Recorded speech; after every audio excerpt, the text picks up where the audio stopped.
Hello, everyone. My name is Apostate, joined by Secular Spirit, and today we'll be discussing the topic of Israel, the war in Palestine, and Apostle Prophet's coverage of the topic and his recent visit there. So, welcome, Secular Spirit. Welcome back to the channel. Do you have any thoughts before we begin? What motivated you to come here and talk about this today? Well, thank you for having me. I wish it was under different circumstances because it has been a while since we did a video together. Mhm. And it's good to see you back again doing live videos as well. Thank you. I suppose how I would explain it is I've been concerned about certain trends and things that Apostate Prophet was saying and people he was collaborating with, namely David Woods, who's a Christian apologist who has an active ministry, who has a lot of Christian followers, a lot of Zionism supporting followers. And I didn't really say anything. I kind of just ignored it. I don't really watch his videos on a religious level anymore. I don't follow him religiously anymore like I used to maybe a couple of years ago. And I guess I just reached a point, especially when he went on this recent trip to Israel with David Wood. I think they went for about a week and they just got back a couple of days ago, if I'm not mistaken. I just felt like I can't just stay silent anymore. I was already planning on working on a video about the relationship between Apostate Prophet and David Wood. I'm still working on that. I see that connected to the whole Israel-Palestine issue with Apostate Prophet, but I'm treating it as a separate thing. And I think a lot of people watching, a lot of ex-Muslims I've seen commenting how they're unhappy with what Apostate Prophet is saying and doing, especially in the space of Israel and Palestine. I felt compelled to say something, and it was interesting that you asked me if I wanted to do this today because it sounds like we're on the same wavelength. Mm-hmm. And ask a question, a burning question that's on everyone's mind. Are you doing this just for clout? For cloud? You know what's funny? I think I was telling you this either yesterday or a couple of days ago, but it's funny how I find myself in this position where I've splintered off from my Muslim background by being an ex-Muslim and criticizing Islam and dealing with the repercussions of that. And now I'm finding myself in this position where I'm splintering off from the viewpoints of some of the biggest names in the ex-Muslim space. And I don't do that because I enjoy just being an outsider or criticizing whoever's the big person in the space, the big religion, the big anti-religion person. It's because I want to follow the truth and where that leads. And if I see hypocrisy, if I see lies being spread, if I see distortions and misinformation, I don't care if it's an ex-Muslim or a Muslim or a Christian or whoever it is. I'm going to speak out about it. I feel similarly to you, and for months now, I've said that I want nothing to do with this topic. I mean, I'm not going to weigh in on this topic or have live streams and videos about it because I am not an expert by any means, and I couldn't take the emotional toll of covering this topic and having it be on my mind every day. And I thought to myself at the time, plenty of people are already talking about it. In fact, in my personal life, on my personal social media, non-Aladdin stuff, I can't go for scrolling, for 5 minutes without coming across something or another about it. Everyone I know is always talking about it. So I was under the impression that there's no point for me to also add my voice to theirs when I don't necessarily have something enlightened or some kind of insider information that I should give people. But I feel like I was wrong, and I needed time to realize that, because I realized that most people, most vocal ex-Muslims, at least the ones that I've come across, they tend to side with Israel for some reason. And there are a lot of people who don't want to touch this topic because, similar to me, they don't pose themselves to be some kind of political expert, and they don't necessarily want to talk about war, not because they side with Israel, but because they don't want to talk about such a controversial topic. It's not, our mission statement. I didn't set out to cover war. I set out to represent people who are oppressed by one specific religion, and also to build bridges and talk to people from all sorts of faiths. So I thought there was space for me to do that in terms of the Palestine-Israel war, but I didn't see a necessity to do so till I realized that our biggest representation, Apostate Prophet, whether we like it or not, he is unfortunately our biggest and only representation. If you look up ex-Muslim on YouTube, you'll come across his videos At that immediately. big top level where, it immediately Yeah. will appear in the first couple of search results. Yeah. Yeah. And Muslims give him so much legitimacy as a representative of ex-Muslims. Anyone who invites him to talk or debate, they see him as this poster child to what an ex-Muslim is. They're loud, they're belligerent, they're hateful of Muslims, and they side with Israel. And I don't think that's a fair representation of us. And I've heard this so many times. For example, in our Discord server, so many people tell me, I used to like AP when he used to post videos about Islam in the very beginning of his YouTube career. And then somewhere he lost his path, or he took a different path. And ever since he's been live streaming with David Wood all the time, he doesn't really add any value for us as ex-Muslims. He doesn't speak to us. He doesn't represent us. He isn't giving us any new information or any comfort about what's happening. And I want to ask you this question. To be honest, I kind of disconnected from watching his videos for a while, especially since he started live streaming with David Wood all the time. What do you think his mission with his videos or live streams is these days? That's a really good question, because I would actually come to his defense in a slight sense, because I think compared to me, for example, his philosophy with his content and his agenda is different. So for me, I started off criticizing Islam, specifically talking about why I left, and then branching off from there to other ex-Muslims. But when I started this YouTube channel, my goal was to talk about religion in general, not just Islam, to explore spirituality in general, to explore what human beings need from religion that we can get without, needing to believe in gods and all that kind of stuff. And so I've always had this mindset of, I see this problem in this religion, but I see it in other organized religions too. And I can see how the problem of blind faith, for example, can spiral and snowball into all these other issues in people's lives. For Apostate Prophet, I think he's been very clear from early on that his focus is chiefly Islam. And I'm paraphrasing here, but essentially he sees criticizing other religions, like Christianity, for example, as distractions from that main focus. And he wants to focus all his efforts on that mission because he believes Islam is the biggest threat. So it really is a sense of, he'll take any major allies he can get, and if that's Christians who are also critical and concerned about Islam, he'll do it. So in that sense, his change towards working with David Wood much more frequently in the past, I don't know, year or two, makes sense from that philosophy, wouldn't you say? Makes sense from what philosophy? That his philosophy is, I just want to focus Islam? on Islam, bash Islam, criticize Islam, point out its weaknesses and its dangers. And if he meets Christians who feel about Islam the same way, they're kind of just in harmony in that sense. He's an atheist. He doesn't believe in Christianity yet.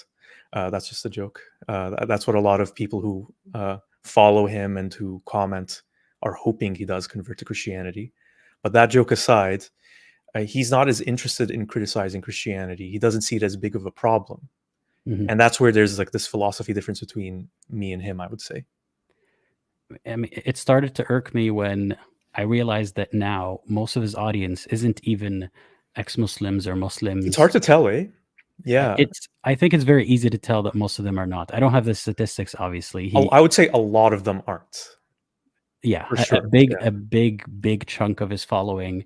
If you just look at the chats and the super chats, scroll and through the the comments, yeah, it's all it's all full of gotcha jokes and just reveling in tragedy more often than not. And I don't think he's speaking to ex-Muslims anymore. I don't know if he ever intended to speak to ex-Muslims, or maybe he was just whistleblowing and he wanted to get everyone's attention in general. I don't know. I don't know. I have no It's hard idea, to say. but now it feels like that there's no point in even tuning in to what they're talking about, because basically I why would I hang out with a um how do I phrase this in the most diplomatic way? Well, okay. Well, yeah, Did you think of we'll it? get to that. We'll get to Well, that. well, I think I'm thinking of the same thing along the lines that you're thinking is, on the surface, if you just kind of think about it, quickly conceptually, there wouldn't seem to be a problem with, doing live streams talking about different issues of Islam or talking about Muhammad hijab or whoever with a Christian evangelist, Christian apologist. Uh, but I think in the nuts and bolts of it, when you're deconstructing these problems of Islam, and you're sitting next to someone whose belief system shares some of these same toxic problems, the same unfounded beliefs, the same kinds of harms that happen to Muslims, I just can't understand how you cannot give more of a pushback and challenge those ideas more. And that he does challenge them sometimes. He does defend his own beliefs sometimes, but nowhere near as much as I think someone who's being intellectually honest and consistent with his views uh, should be, because you have to consider the fact that, okay, there's a lot of Christians watching, for example, but there are a lot of ex-Muslims watching. And there's a lot of Muslims watching that are noticing the hypocrisy, that point out the hypocrisy. Mhm. Um, and lately, ever since October 7th, I don't know what value he adds really. As I'm speaking as an Speaking as an ex-Muslim ex-Muslim, yeah. viewer, yeah, and as echoing the voices of many ex-Muslims who told me this, um, they don't like watching his live streams because they feel like they're not for them. They don't belong in the crowd that is participating and cheering and commenting. And they end up feeling more riled up and more angry and more upset than before watching his live streams. Um, so I was gonna let. I mean, I'm not the type, and people have told me this even on the Discord server. They were surprised that I would make a video just specifically calling out one person like that. I'm not the type to, try to look for beef with other people, but I feel like this is harming us. This is harming a lot of people, and I want to make it very clear where we stand on his views and on his methods, so that we don't get conflated with people like David Wood or Apostate Prophet. I think that's really important to do because, you know, we are all ex-Muslims, but we have all sorts of different political ideals, values, sometimes different religious beliefs. There are ex-Muslims who are Christians. There are ex-Muslims who are, have faith in other religions. There are some that are atheists. And like you said, it's important that when it comes to this issue, Israel and Palestine, that we express this different voice that does diverge from the major voices in the space, like you mentioned, Apostate Prophet and the Atheist Republic's Armin Navabi as well. Yeah. So we're not just here to talk generally. We want to show specific examples as well. Yeah, So where do you want to start? I know there's a lot to to unpack and a lot that we could talk about. One thing we did was we actually watched the live stream that Apostate Prophet did earlier this week, talking with David Wood about the experience of going to Israel. I watched the first half. You, Apostate Aladdin, you watched the second half. And we had some interesting observations. But I'm wondering if it makes sense to just maybe outline first where our points of agreement and disagreement are with Apostate Prophet on this subject. What do you think? Sure. Yeah, that's a good place to start. Okay. Well, I wrote some down, and I think it's really important in this area because, and this is one of the reasons why, even though my background is Palestinian, and obviously I'm not denying that I don't have an emotional involvement in this issue compared to other ex-Muslims who aren't Palestinian. Uh, I think it's important to realize that this is like a really complicated issue. It's like there's a lot of gray areas, there's a lot of murkiness, which is one of the reasons why I avoided talking about it for so long, because it's so easy to misinterpret what someone is saying. What I said in a video that I did about it has been misinterpreted.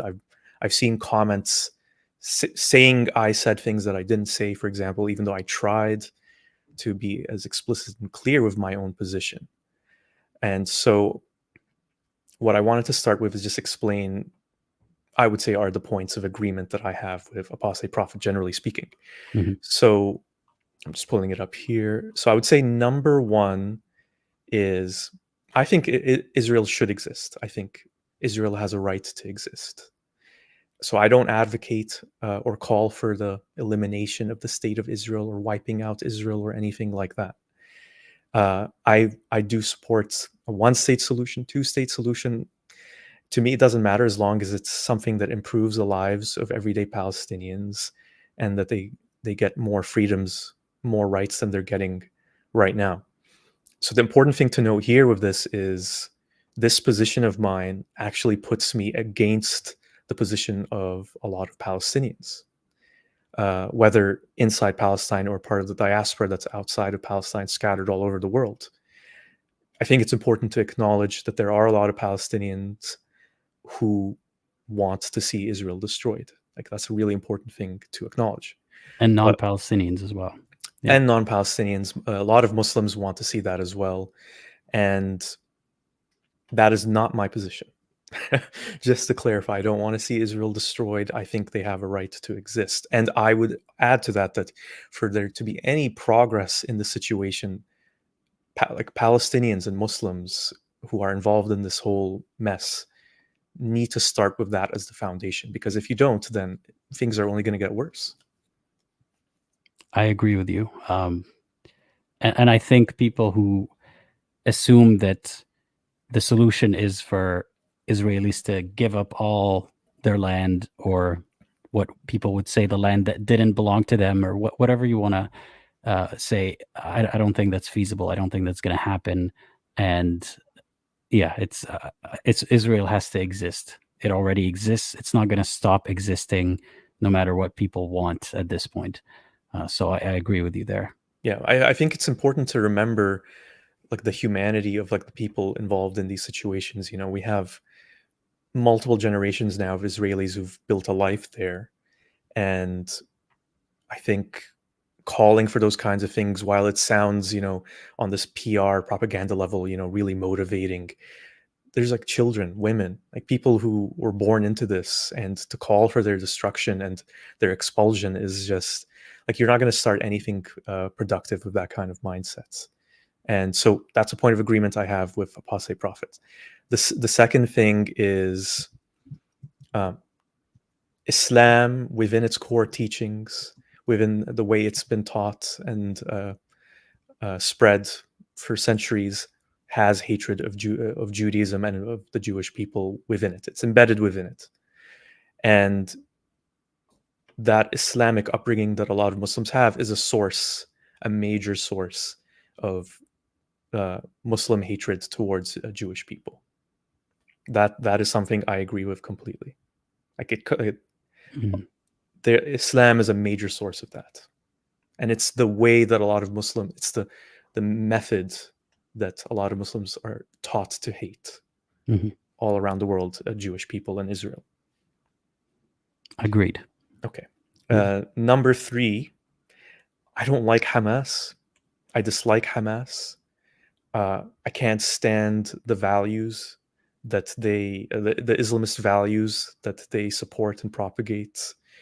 I completely oppose their approach of violence, and I oppose their goal, as mentioned earlier, of eliminating Israel, whether it's, you know, stated publicly or overtly or not. I know that they amended their charter or changed the wording of their internal, you know, memos of what they are and what they represent to be more palatable. But whether they did that or not, I still think that a lot of Hamas militants and the people involved with Hamas directly want to eliminate the state of Israel. That's their goal. I oppose that. I don't like Hamas. I don't like their violent methods at all. Agreed. And I'm They're just disagreeing with making those things worse. What they're yeah. doing is making things worse. Like, it might be giving people some like some Palestinians like this kind of, we're giving it to them like they're giving it to us. But we're gonna go into it a bit later about how that's just counterproductive and just going to make things worse for both sides. I lost a few friends in the beginning around October 7th because I was shocked at how there are some Muslims that I know who were sort of celebrating what happened as some kind of revenge, or yay, we Yeah, finally got him back. that's real. That's a real phenomenon. Yeah, Yeah. yeah. And here's the thing, depending on where in this stream you check in or which part of it you watch, you'll get a very different narrative or understanding of what our position is. Like, someone listening to that might think, oh, so they hate Muslims, they think that, they're pro-Israel. No, I'm talking about the reality of things. I felt alienated from a lot of Muslim people I knew because they were, like Adam here saying, an eye for an eye. Like, they were sort of celebrating that finally we got them back. Palestinians have been oppressed for so long. Finally, they won. One battle. It's this And dehumanizing, reveling in yeah, death. and there was this idea that all Israelis are complicit in what their government is Yeah, doing, and if you're an Israeli, you deserve it as much as the IDF soldier, and as much as the settler, as much as anyone, and that made me feel very terrible because I don't feel that way, and I was accused of being an Israel sympathizer simply because I wasn't happy to see what happened on October 7th, and I knew that the retaliation would be much, much worse. So, to the point that you were making, I don't think Hamas is helping the situation at all. But I also understand that some people see them as freedom fighters and the only one who's doing anything about Israeli oppression. So, me saying that is not an endorsement of Hamas or saying that I understand that what they're doing is necessary. I'm just explaining how other people view it at the same time. well said. Yeah. Yeah. And last point of agreement, number 4, the Hamas attack on Israelis on October 7 was horrible. I can't even imagine the suffering that a lot of those people went through and are still going through, with loved ones being kept as hostage. There is no part of me that revels in that, thinks that was great. I just see it as yet another tragic cycle in this perpetual cycle of violence and retaliation, and then retaliation towards the retaliation. Yeah. Okay, so we got those out of the way, and I would say, to summarize my points of disagreement with how Apostate Prophet approaches this subject, I would say there's overall this lack of nuance and oversimplification, this like reduction of things that's really problematic and really concerning, because again, he's like this big prominent voice, and when Muslims see ex-Muslim, they look up an ex-Muslim on YouTube, they see this person. And when they see him oversimplifying things in this way that we're going to get into in a second now, it kind of does this thing where anything you say in terms of criticism of Islam specifically is dismissed, because they're saying, well, look how he oversimplifies and looks at this whole issue with Israel and Palestine, and why should I listen to him when he talks about Islam then? So it really is important to address those nuances. Okay, but let's see what we got here. There's something I want to say. Go I've ahead. already received a bunch of comments just when I posted about this live stream. People are asking, so are you mad that there is an ex-Muslim out there who disagrees with you? Do you think everyone should adopt your view? Who do you think you are? That kind of view. No, I'm annoyed that our biggest spokesperson, I don't know if he set out to be one, but the truth of the matter is he is the biggest spokesperson for ex-Muslims on the English side of ex-Muslim YouTube. He seems to have an opinion that most ex-Muslims I've spoken to do not have. And I worry that part of why it seems like he is the biggest ex-Muslim right now, aside from all of his hard work that he's put in throughout the years, and he got in a lot of fights with a lot of hateful dawah people, and a lot of hate campaigns were directed against him, and that that increases popularity in a way counterproductive to what the hateful people are trying to do. But also his popularity has been increasing ever since October 7th because of a huge following that is not ex-Muslims. So he's the numbers that you see, his subscriber count, it may seem like a huge number and it's growing. Just keep in mind that it just because it's a big number doesn't mean that he speaks for the majority of ex-Muslims. It's not proportional that way. It's better to look at it as though that big number of people are critics of Islam for the most part, rather than ex-Muslims specifically. Yeah. There's a big difference there. You mentioned a few things that you want to criticize about his take on all this. I think hypocrisy is also something that I want to criticize, and I have specific examples that I want to point to later on. I have a couple too. But I'll just quickly outline these, so everyone watching can know exactly where we're coming from in terms of our concerns with his approach. So, number one, I would say, is this consistent lack of empathy, I think, for the average Palestinians, the ones who've died in this conflict in over the past 4 years, and the thousands who've died since October 7. I saw an article saying that it's nearly 30,000 people in Gaza who've been killed now, approximately 8,000 children, I think.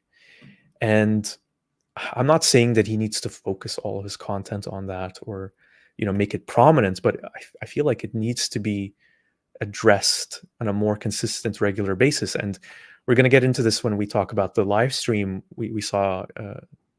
We split between us, between Apostate Prophet and David Woods.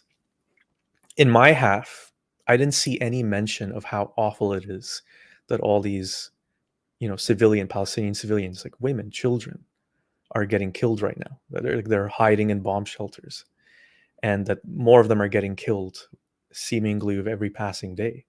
Like, did you see anything like that from your half of the live stream? And the amount of laughing and the flippant attitude that they took towards the whole thing, I just could not imagine. No matter whose side you're on, no matter who you think started it or whatever, the reality is there are tens of thousands of people who died, mostly Palestinians. The death toll or the casualties on the Israeli side pales in comparison. Those people are dead. There are a lot of people still suffering, more people than that. So to be able to laugh about it and to be able to make jokes and go to Israel and I'll highlight some examples of how, like you said, no empathy, no understanding that there are people suffering right now. He has this attitude that you deserve it, like this is what happens when you mess with the big guy with the big muscles. Well, like, the problem is, it's like looking at Palestinians as like this one collective hive mind unit.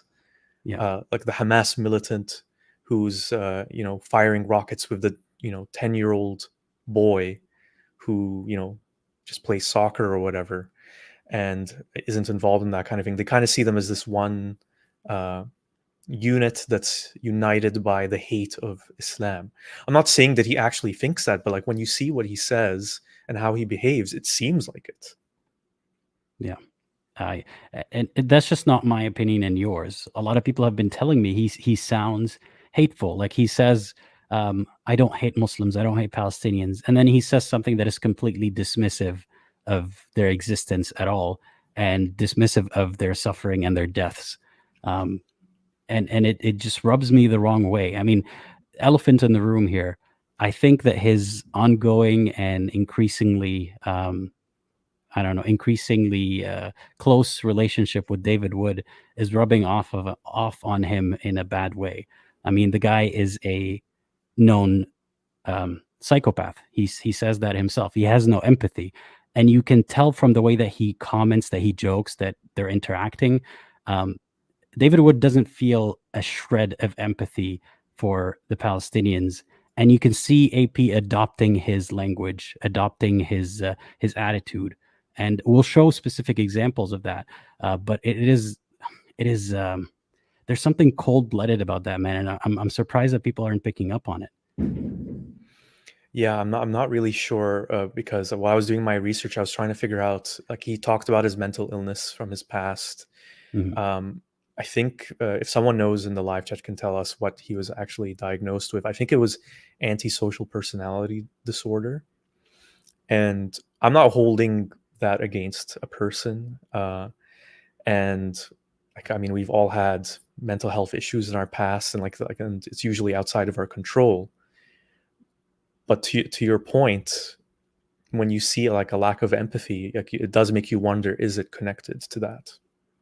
I mean, if it is not, then there must be something else. But you can see it in the way that they're joking. I mean, to cite one example that we'll show you later, there was a point where he jokingly said that a video that AP mentioned that he took, actually David Wood said, actually I took that because you could tell by how steady my hand was while the rockets were going off or while the explosions were happening, and he was laughing about it. It's cold. It is eerie, and I think it's rubbing off on AP. But Yeah. yeah, Well, okay. Well, I'll just get on with the list and then we can get to the sure. video. So, number 2 point of disagreement, it's this notion that seems to be the undercurrent of within the undercurrent of what Apostate Prophet says, and how he talks about this whole issue, particularly in the last couple of months, is this. There seems to be this notion that Israel has no other choice than to do what it's doing right now in Gaza. Like, this is like the only realistic way they can do it. Um, Apostate Prophet has talked about how obviously the Israeli government doesn't want to kill civilians and wants to minimize civilian casualties as much as possible. And we're gonna pull up a couple of maps from this BBC article just to show the extent of the damage, and just to show examples of what kinds of buildings have been bombed repeatedly in some instances. And I just find it hard to believe that that's what Israel's intention is going into this whole issue, that they want to minimize civilian casualties. It's one of those things where easy to say, but then in practice, are they actually doing it? And my concern is, let's say bombing, but not as many civilian deaths. Is this still the only way to address this issue? And I think what's so frustrating for me with Apostate Prophet is he doesn't look at the underlying power imbalances between Palestinian people and the Israeli state. The way the conflict has evolved over the decades, where the Israeli state has a lot of power, a lot of disproportionate military power, political power, economic support.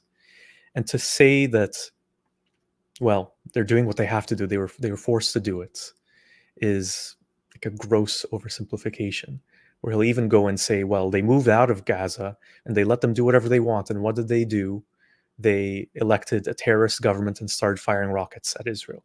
So of course they have to go in there now. That's the kind of mentality that he uses to talk about this issue.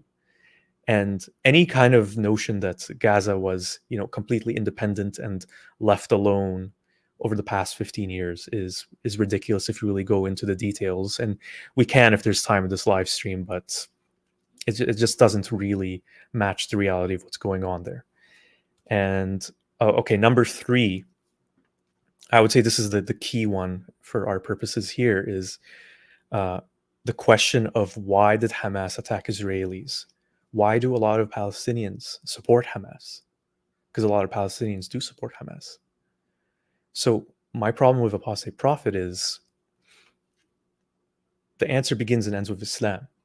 Islam is pushing Palestinians into hatred. It's creating groups like Hamas, and they just want to destroy Israel. They hate Jewish people. They just want the land for themselves.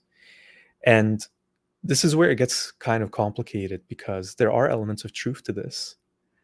But I think it's so reductive and such a oversimplification to say that just Islam is the cause. I mean, I'm getting ahead of myself because I want to show that clip later. I know, But, right? Yeah. He even when asked about specific transgressions, like the settlements of Jewish people displacing Palestinians. And he says that, oh, it's justified because their ancestors were kicked out of there 100 years ago. So that's completely justified. Sometimes it gets a bit aggressive, but it's justified. But isn't that hypocritical? I mean, he does see that there's land dispute right there, and he still makes it seem as if this is just about religion and nothing else. And it's not about people living in deplorable conditions and their lives are worsening every day. He just thinks out of a vacuum, it's just people hate Jews so much that this is why, because of Islam, this is why this is happening. And we even got a question about that. Do you think that it is purely an ethnic conflict? Or do you even... I don't think it's an ethnic conflict necessarily. I think that plays into it, but I think it's a land dispute. It's that's the thing. Like, you can't really boil it down to one thing like that. It's a land dispute. It's an economic dispute. It's a political dispute. It's different groups of people wanting power within the same region.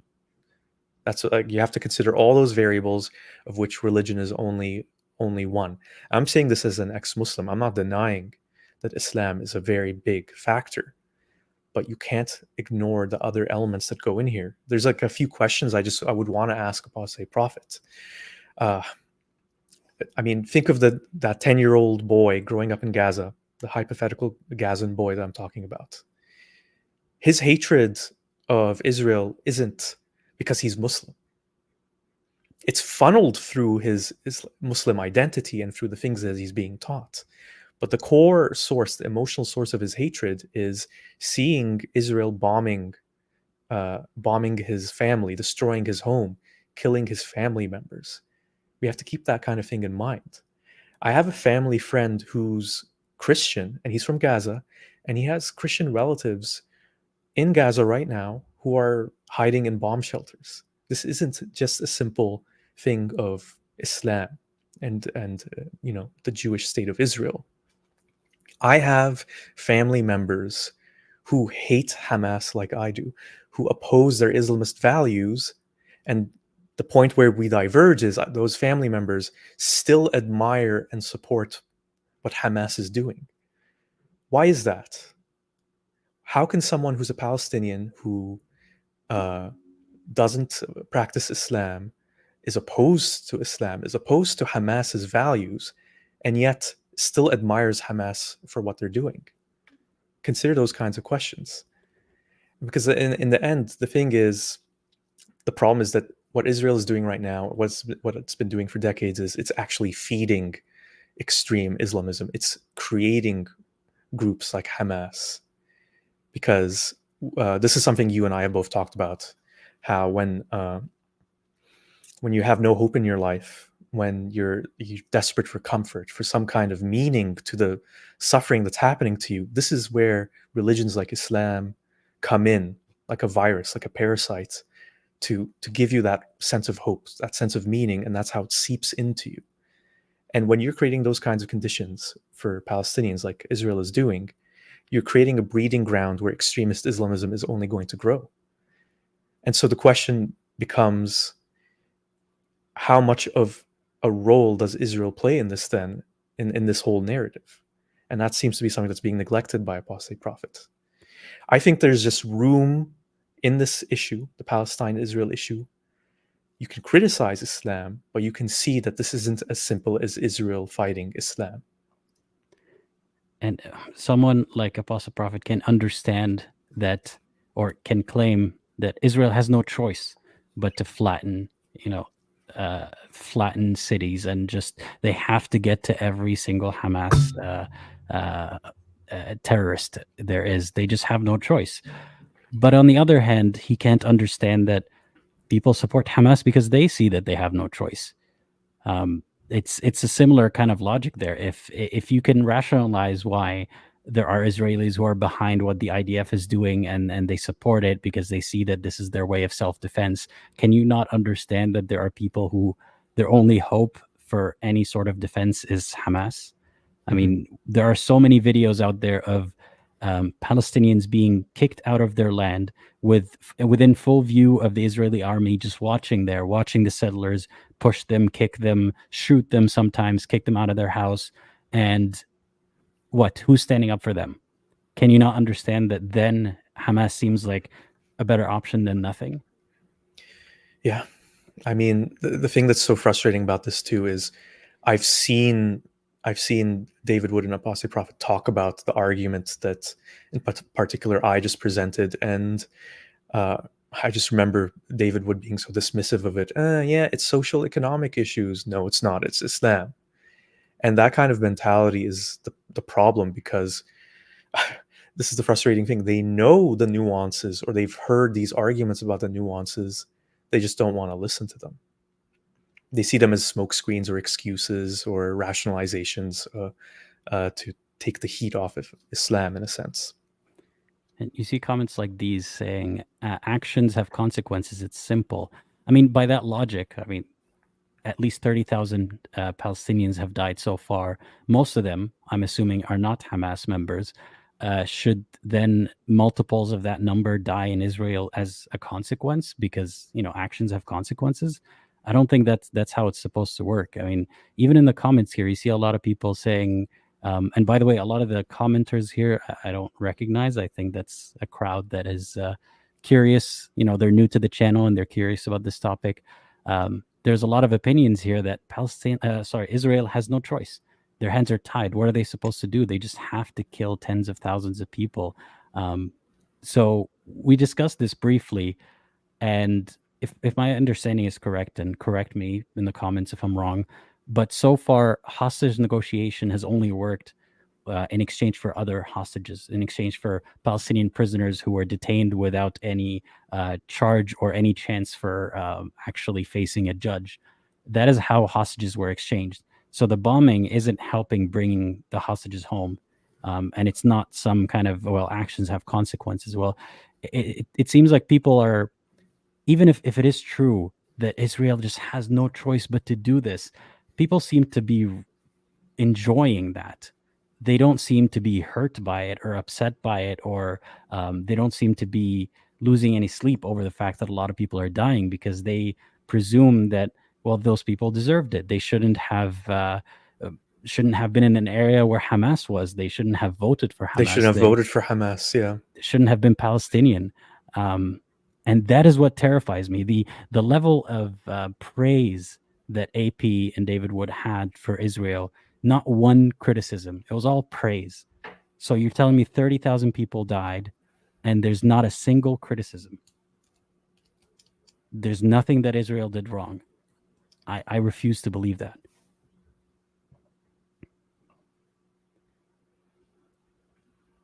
Yeah. And I see the same kind of in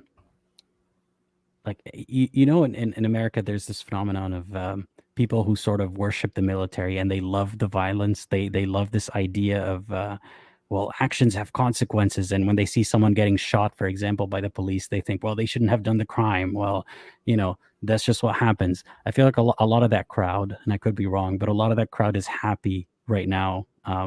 It's the same vibe that I'm getting from people who are just shrugging it off. And to then pose next to military vehicles. Yeah. I mean, like the picture in your thumbnail for this video, and I've seen that picture elsewhere. Apostate Prophet and David Wood posing in front of a military jeep. I've seen them pose in pictures with rockets as well. It seems like this, gleeful mess around and find out, to quote David Wood, kind of mentality about it. When it's children, women being killed, whether or not you think that they're being used as human shields or not by Hamas, they're still getting killed. Yeah, they don't seem to be sad about it. It's just like, that's what happens. It's Hamas's fault. It's not our fault. That's all that matters. It's not the good guy's fault. It's the bad guy's fault. They had their chance to build a country that was prosperous and peaceful, but instead they fired rockets at us. And why did they do that? Ugh. Those Muslims, they can't help but just hate us. it's comments like these. I feel bad for any innocent person dying, but didn't innocent civilians die in World War II too? I don't understand this whataboutism. Yes, innocent civilians died in World War II. I don't get the point. Well, because to defeat the Nazis, innocent civilians had to die, so it was a necessity. Even if you look at it that way, it's one of those things where it's still, I think we should still acknowledge it was horrible that so many people died. Yeah, I don't think David Wood or Apostle Prophet have done enough acknowledging of that, in my opinion. And there were way And too I many would agree. laughs. There were way too many laughs in that video. And their whole attitude was they went on a field trip, basically. They were never in any danger. Not that I'm saying I wish they were in danger, but they went to get to the bottom of things by going on a field trip and being shown around, some parts of Israel that are completely safe. By their own words, to get to the bottom of this. Yeah. To get to the bottom Yeah. of this. Yeah. Yeah. Let's get to the video in a second. Just like one last point I Sure. want to mention of the points of disagreement. I'll try not to spend too much time on this one because we're going to get into this stuff later. Number 4, a selective, narrow view of history and events. So, as part of the research just for this live stream, I watched a 25-minute video that Apostate Prophet posted, I think 5 years ago, on Israel and Palestine, and I saw tons of comments on it saying that this is incredibly unbiased, like this is such an accurate, unbiased video, and I just couldn't believe that perspective on it because it reeked of bias, like just in the way he phrased and worded things. And I think we're going to share a couple clips from that, right? If we have the time. And there's a couple of things I want to mention just quickly. And one is that he says that the idea of Palestine as a state only kind of came into being in the 1960s.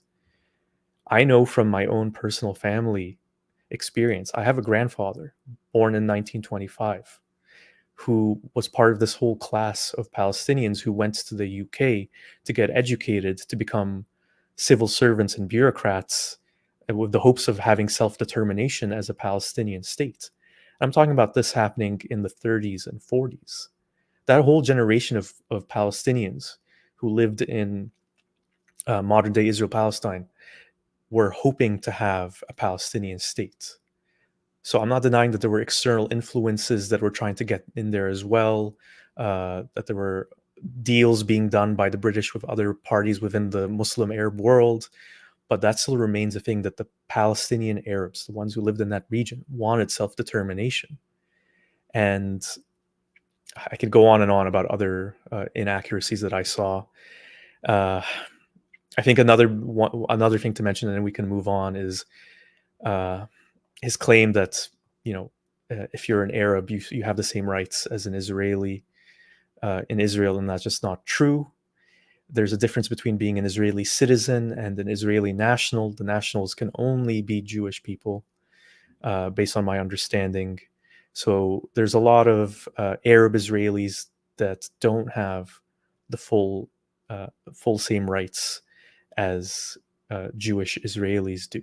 And if there's time, I can get into that a bit more, but we should probably move on to the actual live stream that we wanted to discuss too.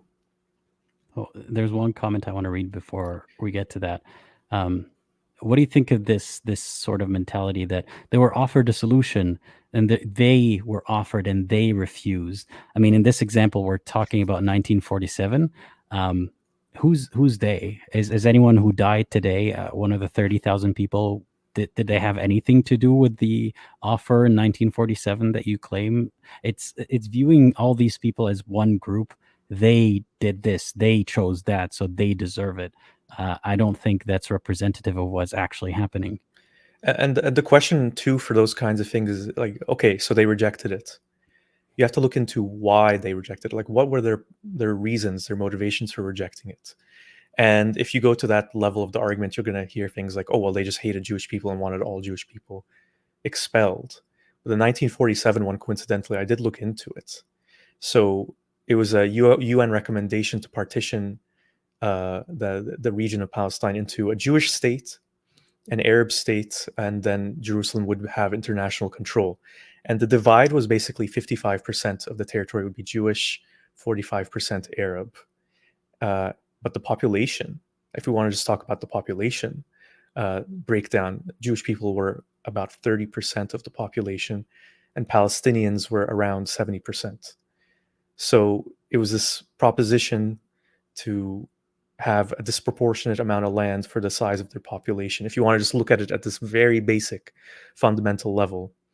And you wonder why they might reject that proposition. Yeah. I don't know. Would you take that deal? I mean, like you mentioned before this call, in hindsight, they probably now That's a great point that I made. Yeah, you're right. Yeah. Thank you for mentioning it. Please continue. Yeah, that had they known what Israel What would was end going to up happen? doing, yeah, then they might have taken the deal. Or let's not just say what Israel would end up doing, how the conflict would go and how it would really hurt the Palestinians disproportionately more than the Israelis, then maybe they would have taken that very shitty deal. But operating on the information that they had at the time, that was not a good deal, so they didn't take it. So yeah, I don't understand these comments that say, well, they were offered a deal and they refused. First of all, who's they? It's not a collective like you claim. And secondly, I refused it. what if As a it's a shitty Palestinian deal? born Yeah. in 1989, I refused it. Yeah. Yeah. And by the way, all those the people who say, well, they voted for Hamas, half of Gaza's population are children who are not even born probably when that election happened in 2006. Yeah. But they chose Hamas, and they should reap the consequences. So where do you want to start with the video? Well, okay, so I do have a few points that I wanted to just bring up. I'll tell you the timestamp so you can find them. I think just as like an overall summary, I made a note about. I noticed the same kind of thing independently from you, and then we saw, oh yeah, we noticed both the same things. Me watching the first half, and you watching the second half of the live stream that AP and David Wood did about their Israel trip. Overall, a kind of flippant, easygoing attitude, and you know what? I understand the need for levity in tough situations and like humor sometimes, and this is meant to be entertaining, watching two people talk, but it just seemed so out of touch for the realities of what was going on. And again, like it was almost like this gleeful power of the military attitude that they had when they were talking about a couple of things, like for example when the IDF blew up a police station that was filled with militants. I get it. Like those militants were bad people doing bad things.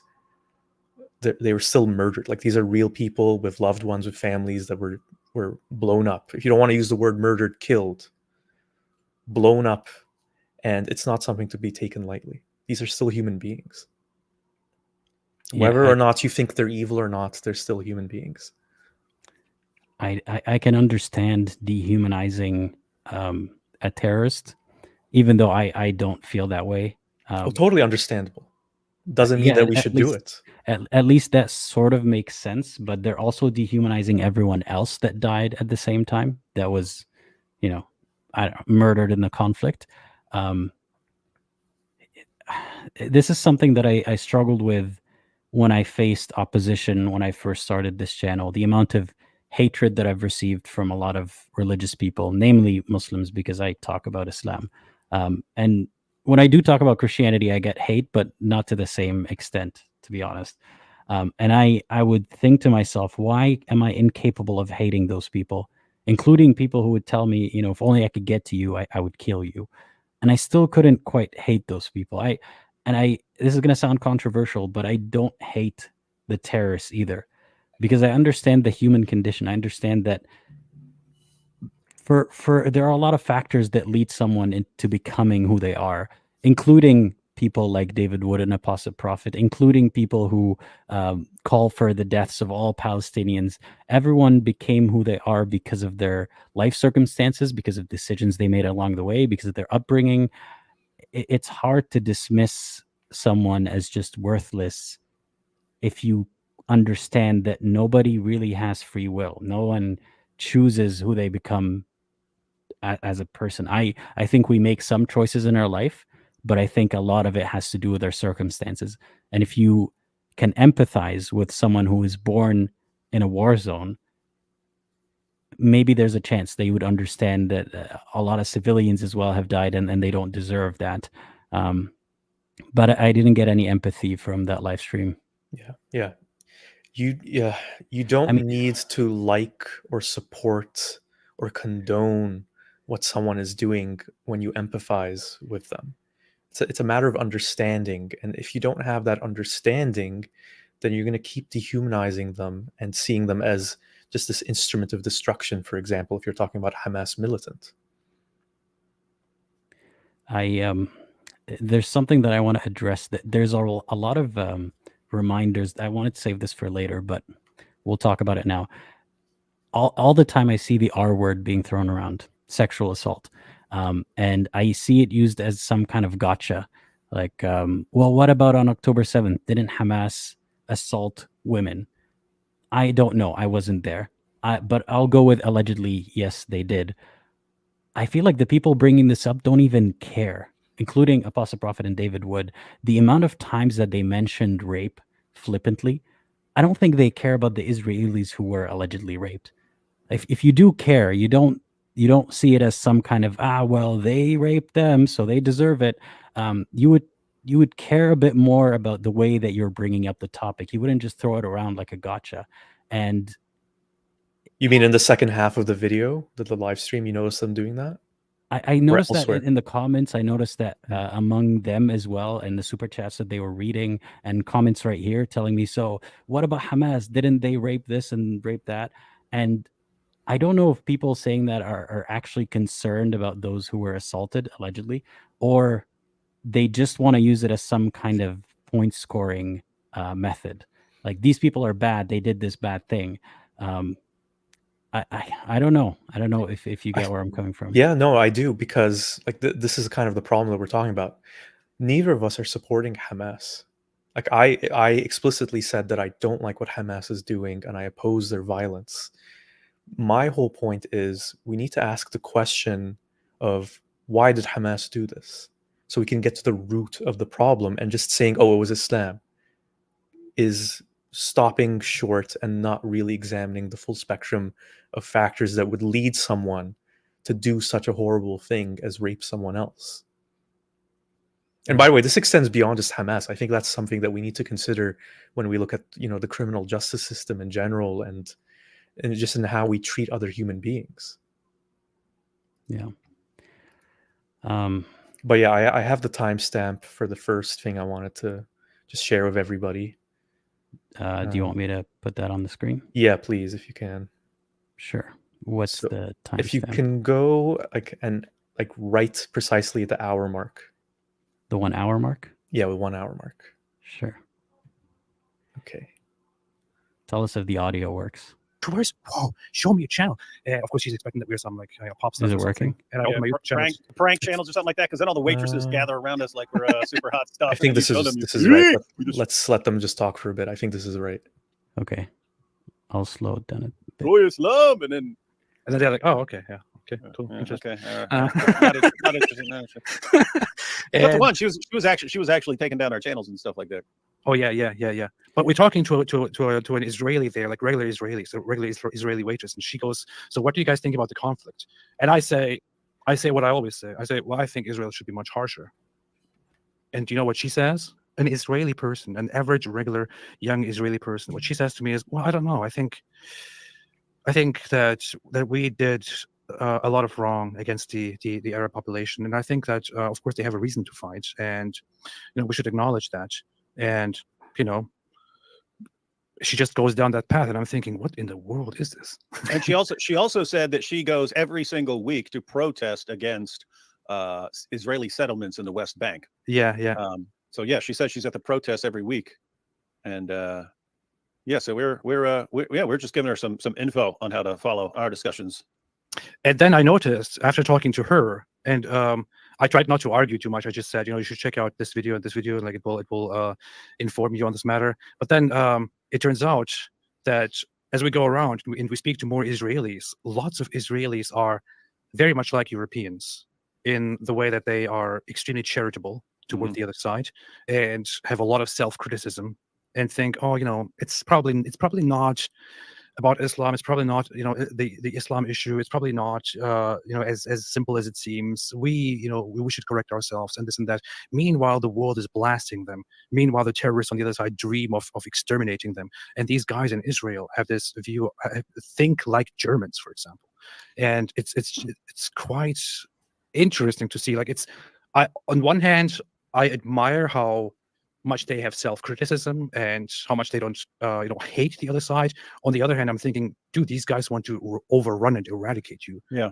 And you are acting like this. Yeah, it's like the entire country is saying that hey, we want to explain this is not a religious conflict. This is not about religion. It's like, oh, it's about religion, whether you admit it or not, or realize it or not. It's about religion. The others, the people who are against you, it's their religion. So you are under attack for this. You can pause it now. So yeah. So go ahead.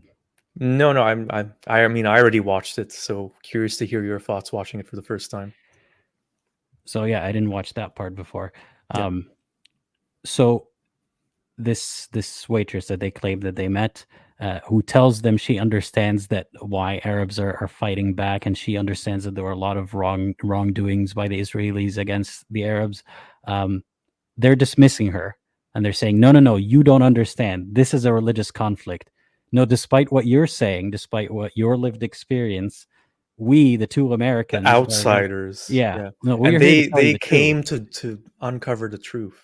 They came to uncover the truth by telling Israelis what to think, and then going on tours. That's what I thought. That stood out to me. What's so interesting was that they came across this view numerous times, talking to multiple Israelis who were downplaying the role of Islam. And I like how Apostate Prophet was criticizing them while also complimenting them. I kind of admired how open-minded and self-critical they were, but like, he's using them to demonstrate that Israelis are so kind and they're so self-critical, but also they're wrong. It's actually an Islamic conflict. Those Israelis are wrong, like the ones who would go to protests against the West Bank settlements, according to David Wood, seem to be misguided. Yeah. So I think that's like an important point to note here too, is that as we can see, there's nuances amongst both sides. There's Israelis who oppose what their government is doing in Gaza, who are actually actively protesting against it. There's Israelis that are opposed to violence in general, that are opposed to what their government is doing. So on neither side is it like this oversimplified notion of Israel and Jews versus Muslims and Palestinians. And they're going there to get the truth, as they are saying, to uncover more details. And then when they encounter a position that they disagree with, I was surprised at how dismissive they were in it. Yeah, and he said Israel needs to be harsher. 30,000 people dead, and he thinks, no, they need to be harsher than that. Yeah, he said it. He said it right there. I mean, I see a lot of fanboys in the comments, saying that we're just haters, we're just Islamists in disguise, all that kind of stuff. What do you think about someone looking at 30,000 deaths, whether you think are justified or, collateral damage or whatever? Israel had no choice. And he says more, harsher. Yeah, what does that even mean? More deaths, more rockets? I don't understand. I wish he elaborated on how Israel could be harsher. But that is unsettling, don't you think? Yes. And I think very revealing. When I saw that, I was like, I couldn't believe that they were that dismissive. But I mean, if you watch more and more of their content, I've watched like 10, 15 hours of David Wood and Apostate Prophet videos in the last week and a half, and it fits, I guess, unfortunately. I want to read this super chat for you. Pink Panther says, question for both of you. Assume someone is standing outside your house with a gun. If you had a choice, whom would you want it to be, a Hamas or an IDF soldier? What do you think? Is there more context? It's just that? Yeah. They're just standing outside my door. I would be freaked out by both, to be honest, if they're in Canada for me, that they're standing outside of my door. Here's my honest answer. Depends on who I am. If I'm Jewish, I'd be freaked out if they were Hamas. If I am Palestinian, I'd be freaked out if they were IDF. So here's your answer. Yeah, I think people are missing and they want us to pick a side. They're like, so don't you think at least that IDF is better than Hamas? What relevance does that have to the fact that 30,000 people died? I don't know. Do you have any thoughts on that? I'll just repeat what I said. I'm opposed to Hamas. Their Islamist values are against my values, and this is what I'm saying. I'm a Palestinian ex-Muslim who is out of step with a lot of Palestinians when it comes to these issues, and especially if they were like Hamas supporters. But that's what I'm saying, that there's room to criticize Islam, but also see that this issue is not just about Islam in the way that Apostate Prophet and David Wood are framing it. Mhm. And we need that nuance, really. I'm ready for the next clip. Sure. If you What were ready. timestamp is it? 1:07, so 1 hour 7 minutes in. Okay. So this is for the response to super chat question. So if you see the super chat little blue thing come up, that's probably it. Okay. People have there. Oh, Nobody maybe go feels back happy a little about bit. it, but Yeah. people- Okay. A little bit more. Oh, sorry, everyone. I was wrong by a minute there. and dumbfounded. Timestamp. Abu Bakr al-Pafdari said, how do Israelis feel about civilian deaths in Gaza? It is something that I brought up to, so there are lots of things that I haven't gone through and that we will publish all the time. We interviewed hostage families. I talked to different people, and I asked different people both on camera and in private about how they feel about this whole thing in Gaza. And people overwhelmingly have a response of they feel sad for the people in Gaza, and they feel sad that there is a war going on, and they wish for peace, but they think there is simply no other way right now. We tried everything. This is where they pushed us. We have to go through with this and end Hamas once and for all, and stop them from ever causing such a conflict again. And it's very sad that innocent people have to die as in the middle of this war. This is basically the position that people have there. Nobody feels happy about it, but Yeah. people feel confident that even those who are protesting the government feel confident that the fight must go on and Hamas must be finished. Like Israel is very much united on that goal right now. Yeah, did we see? I don't recall seeing anyone when we were talking to people, anyone who was like glad about civilian deaths or who wants like actual ethnic cleansing Wait, I recall seeing two people who are kind of glad about civilian deaths. or something like that. Keep in mind, there are people who have said that sort of thing or who have held up a sign saying that, like, kill them all or something like that.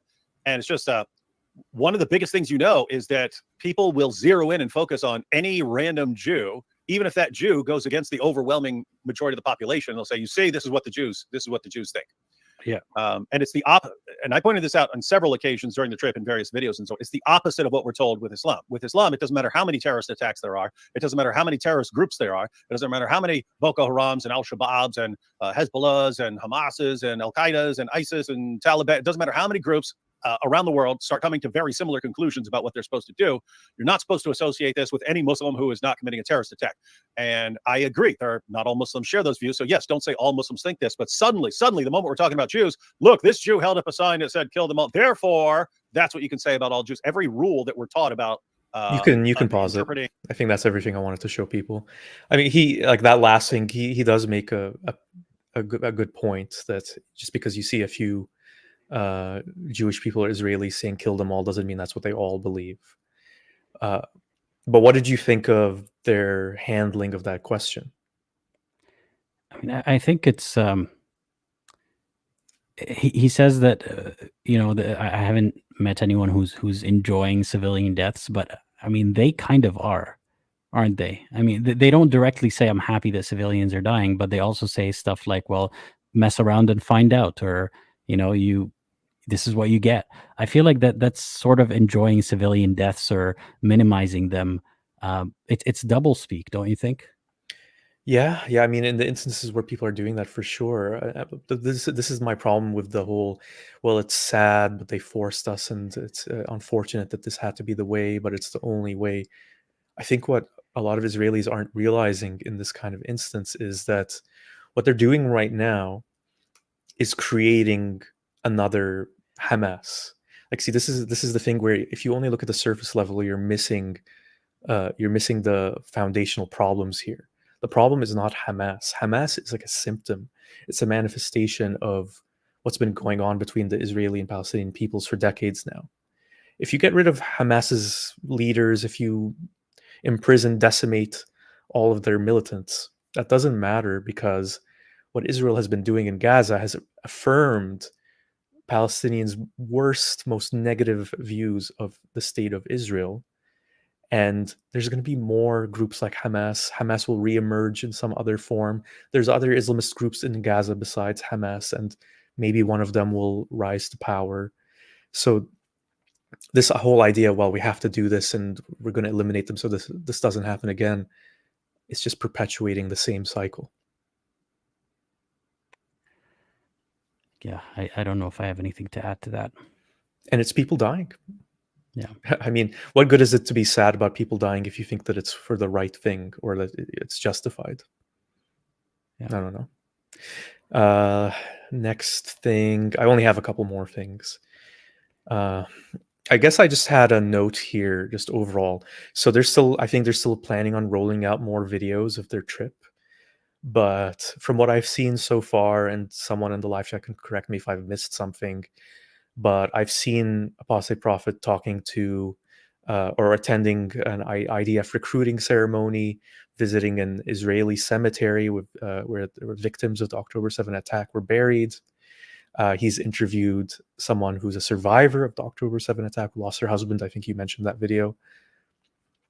I'm yet to see Palestinians, or maybe attending a protest where Israelis are protesting their own government's actions.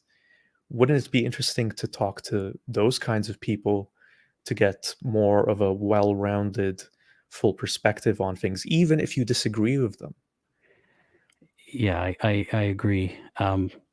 Obviously, he plays into this joke that he's a paid shill and all that. Like his Was name it on Big Zionist Jew? Big Zionist Jew, and just because he jokes about it, and I'm not accusing him of being paid by the Israeli government to go there or anything, but he was crowdfunded very generously by a lot of his followers to go there and get to the bottom of this, or I forgot what the wording was, but some sort of to take a closer look at what has been happening there, to take it from their GoFundMe page. And a closer look seems to and I would love to answer this question, Mrs. Apostate. Why don't you guys go there? First of all, I wasn't invited there, unlike he was, and I wasn't, and I don't think it's even legal for me to go there for technical reasons. I don't think Israel would let me in. I'll be honest, why I don't I won't go there. I'm afraid to go there as like a younger Palestinian with a Canadian passport. I've heard nightmare stories of interrogations of people like me who come to return to their homeland, and I'm afraid of going to a country where there's soldiers and an entire society that's geared to look at me as an enemy. And you can say, oh, maybe you don't know what you're talking about or anything like that. But this is something I've heard from a lot of other Palestinians. And funnily enough, the ones who live in Palestine have told me you should still come anyway. And I think it's because they're used to that kind of treatment. And I'll be honest, I'm not. But I do want to visit one day, and I will visit one day. The places that I'd want to go if I were to go on such a trip, I don't think it will be safe to go at this time. Definitely not now, no. No. So Mrs. Apostate says he wasn't invited. I mean, their GoFundMe page literally says, David Wood and I have been invited to Israel. I'm not making this up. It's the first paragraph in their GoFundMe. So by his own wording, he was invited to Israel. Hey, he's taken to places that no one is allowed to go. I don't know how, by invitation or whatever. He's shown around. He met a lot of nice Israelis. How is that really, getting to the bottom of things? Like at some point, for example, I want to play this clip. Actually, I want to get to this clip. Sure. I don't feel like he's done enough of a good job in investigation or speaking, like you said, speaking to anyone who has an unfavorable opinion of what's happening. I mean, he heard anecdotes here and there, like from this waitress, and he dismissed that and he told her she was wrong. So I don't know if he's getting to the bottom of things or if he's just, it's basically a tour to parade. Like, look at this guy, he agrees with us. Now go make a video about it. That's how it comes off, at least.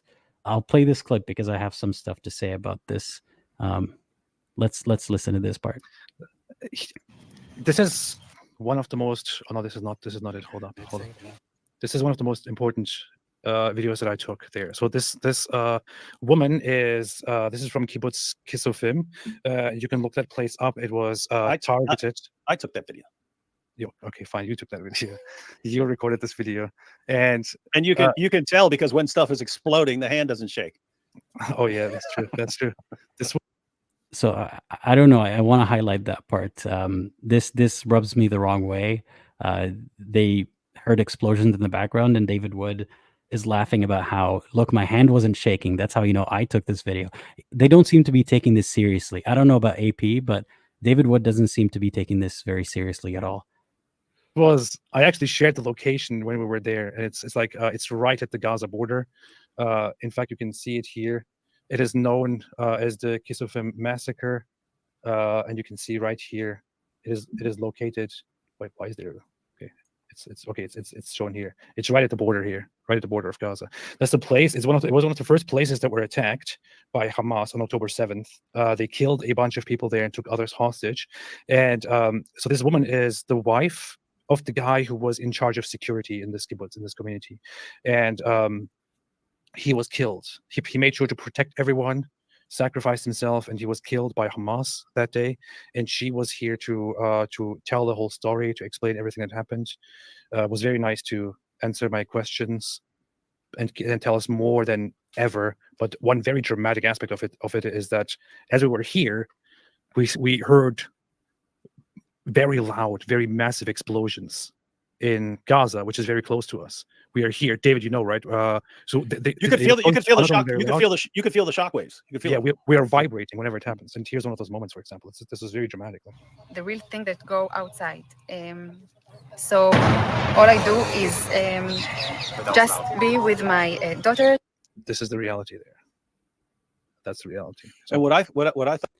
And I want to pause here too. He says, this is the reality there.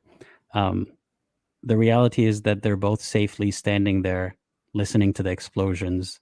And sure, it shook them, but they know they're safe. Like, they're not rushing to a bunker. They're not in fear of their safety. So I don't know if he meant to say this is the sad reality that Palestinians are facing. Yeah, right unclear. now. Yeah. That I don't think that was the intention, but it's not explicitly made clear. But yeah, let's listen a bit more. Thought was interesting was just in the course of listening to her, how she slowly adapted to the explosions. Like at first, like because it started even earlier than this, just while she's standing around and stuff like this, and she's like shaking with each one and stuff. And I think like towards the end of this video, she's not moving at all. Like she gets used to it once the attacks start. And I recorded her with you interviewing her here, and she's basically giving the story right after this. I didn't record it because I didn't know if she wanted me to record it, and it was in Hebrew, so I wouldn't. Yeah, and I don't want to take away from the tragedy of her husband protecting people and dying, and I'm sorry for her loss. And I see people saying that we don't have empathy for Jews. That's not at all the point. Like we've mentioned so many times, even to the point that people assume that we sympathize with Israel's position here, is that we feel bad for the victims and the families of the victims on both sides. But to just say that and end it there is to dismiss that there's a lot more victims on one side than the other. And even here, again, they're having an interview within the safety of Israel, and they're listening to explosions, and they're acclimating to the level of noise, and they're safe. I mean, I witnessed this right after October 7th, just a few days or like within a week or two of October 7th, I witnessed an event where a bunch of Jewish people in my city were meeting up to celebrate something. It wasn't about October 7th, but I witnessed the celebration myself, and they weren't terrified. They were, I mean, yeah, they had a moment of silence for the victims in Israel and all that, but they were safe, and they know that from that point onward, their families are safe as well, as opposed to people who are terrified. Like you mentioned, people who are in bunkers right now. It's not an equal conflict. It's not the same thing. I know I've witnessed a lot of Jews to this day living their lives they might be in fear, for example, of being hate crimed. That is absolutely a legitimate fear. But overall, they don't seem to be as terrified as the Palestinians are. Judging by this video, they're standing right there, David Wood and Apostate Prophet, listening to the explosions, and they're not flinching towards the end because they know they're safe. So I just wanted to highlight that part, how, first of all, the reaction from David Wood creeps me out, how unempathetic he is, and I think that's just due to his condition, I suppose. But the fact that they're laughing about it, they're listening to explosions and they're laughing about who's recording, I don't know, that just rubbed me the wrong way. Yeah, I don't have anything to add. Yeah, it's just, again, there's some kind of weird disconnection from the reality of what's going on in Gaza. And I think it really comes down to this viewpoint, and I've seen it in a few tweets by Apostate Prophet and by his wife, who I think that was her in the live chat. I This is believe so. Apostate. I can't verify, but I believe that is her. Yeah, where I've just seen this whole thing. I'm gonna actually read them because I think they're they're revealing. So this is a tweet by Apostate Prophet. The biggest takeaway from our trip to Israel: Israelis love life, their opponents love death. And then one from Mrs. Apostate, Ridvan, who's Apostate Prophet, despises evil and loves good. That is why he supports Israel, Israelis, and the Jewish people. Hashtag fuck Hamas. So again, this is going back to the thing we were talking about earlier, is we need nuance in this kind of thing. We can't just look at it as evil versus good, because that's just reductive, counterproductive thinking that's only going to dehumanize the other side. Because when you say the other side, well, they're evil, they just love death, then that justifies doing whatever you feel is justified, necessary against them. It's almost a religious mentality of evil and good, and it I is wonder, that's what I was so surprised about, especially with Mrs. Apostate's tweet. Yeah, you hear that language in a lot of the commenters in the audience of David Wood's channel, and I'm not surprised because they're used to that. In Christianity, there's a good guy, there's a bad guy, similar to how Muslims speak. And then to hear him adopt the same language, oh, well, Israel's the good guy and they're against all evil, it's extremely reductive. And at this point, again, I have to ask, what benefit is his coverage doing anyone? Except tell people who already think Israel is in the right that they're good. You're doing a great job. Israelis are amazing. I don't think he's actually getting to the bottom of any truth. I don't think that trip served to do anything except, I don't know. He kept repeating how all the Jews that he met were very kind and very nice to him, and anti-Semitism is bad, and he doesn't understand why Muslims or Arabs could hate Jews given how they're so nice. I didn't realize that you need to go to Israel to realize that anti-Semitism is bad. I don't think that's hard-hitting journalism right there. And like you said, at any point when his opinion was negated by people who live there, he just dismissed that and said, no, you're wrong. Actually, it's Islam. So what was the point of that trip? I think it's the perfect thing. If we want to talk about Apostate Prophet, it's the perfect thing for his audience who are critical of Islam to see the horrible things that he claims is solely because of Islam. And for David Wood and the shared audience that they have, him and Apostate Prophet, it gives them this confirmation bias comfort that the things that I thought and believe about this whole situation are true, and these people who are actually going there are affirming it. So it's giving their audience what they want. So I would say in that sense, it makes sense that they went on this trip, and I can see how this trip is a big success for them too when you look at it from that perspective. I mean, I'll say it right now. If someone is willing to guarantee my safety and put a huge amount of money for my legal protection and GoFundMe, $20,000 to go to Israel, I'll go. But I wasn't invited. So well, I'm also not ashamed to say that I'm afraid of going there. No, I'm not. Yeah. Why is the chat messier than usual? Because of the topic and because we have a new audience today that is not really usually an audience of this channel. So welcome to the channel. I hope that you like it here. Should we keep going through the live stream? I think I just had one more thing. Let me see if I can find it. Okay, so if you can jump to 1 hour and 17 minutes in. Sure. There's something that David Wood said that I thought was interesting.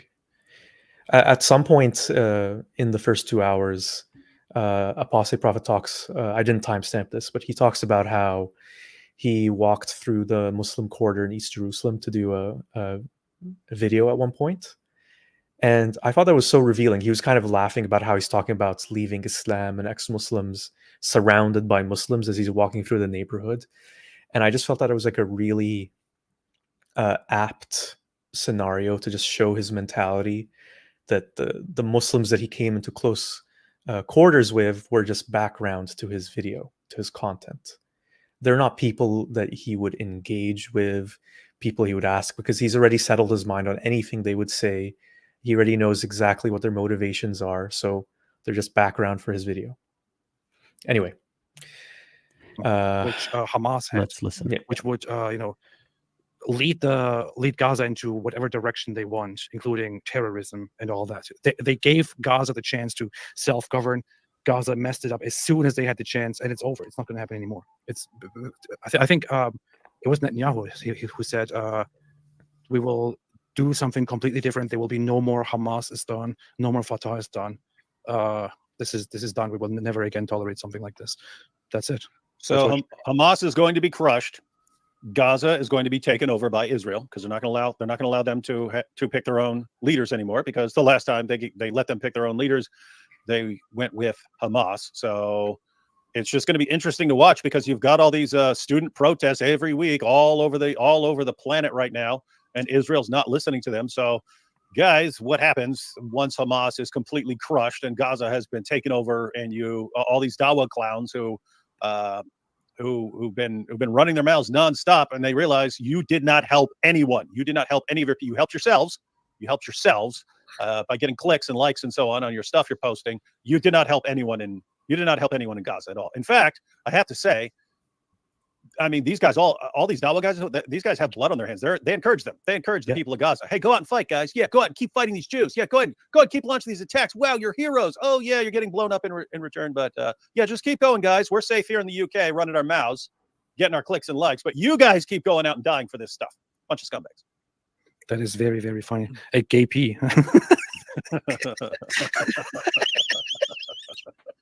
I think that's it. There might have been a section earlier on, but what I wanted to highlight was this scenario that David Wood talks about of like what is going to happen to Gaza next. So he mentions they're not going to allow them to pick their own leaders. At some point, I think maybe a little bit earlier on, he mentions they need to re-educate the people. One of them mentions that.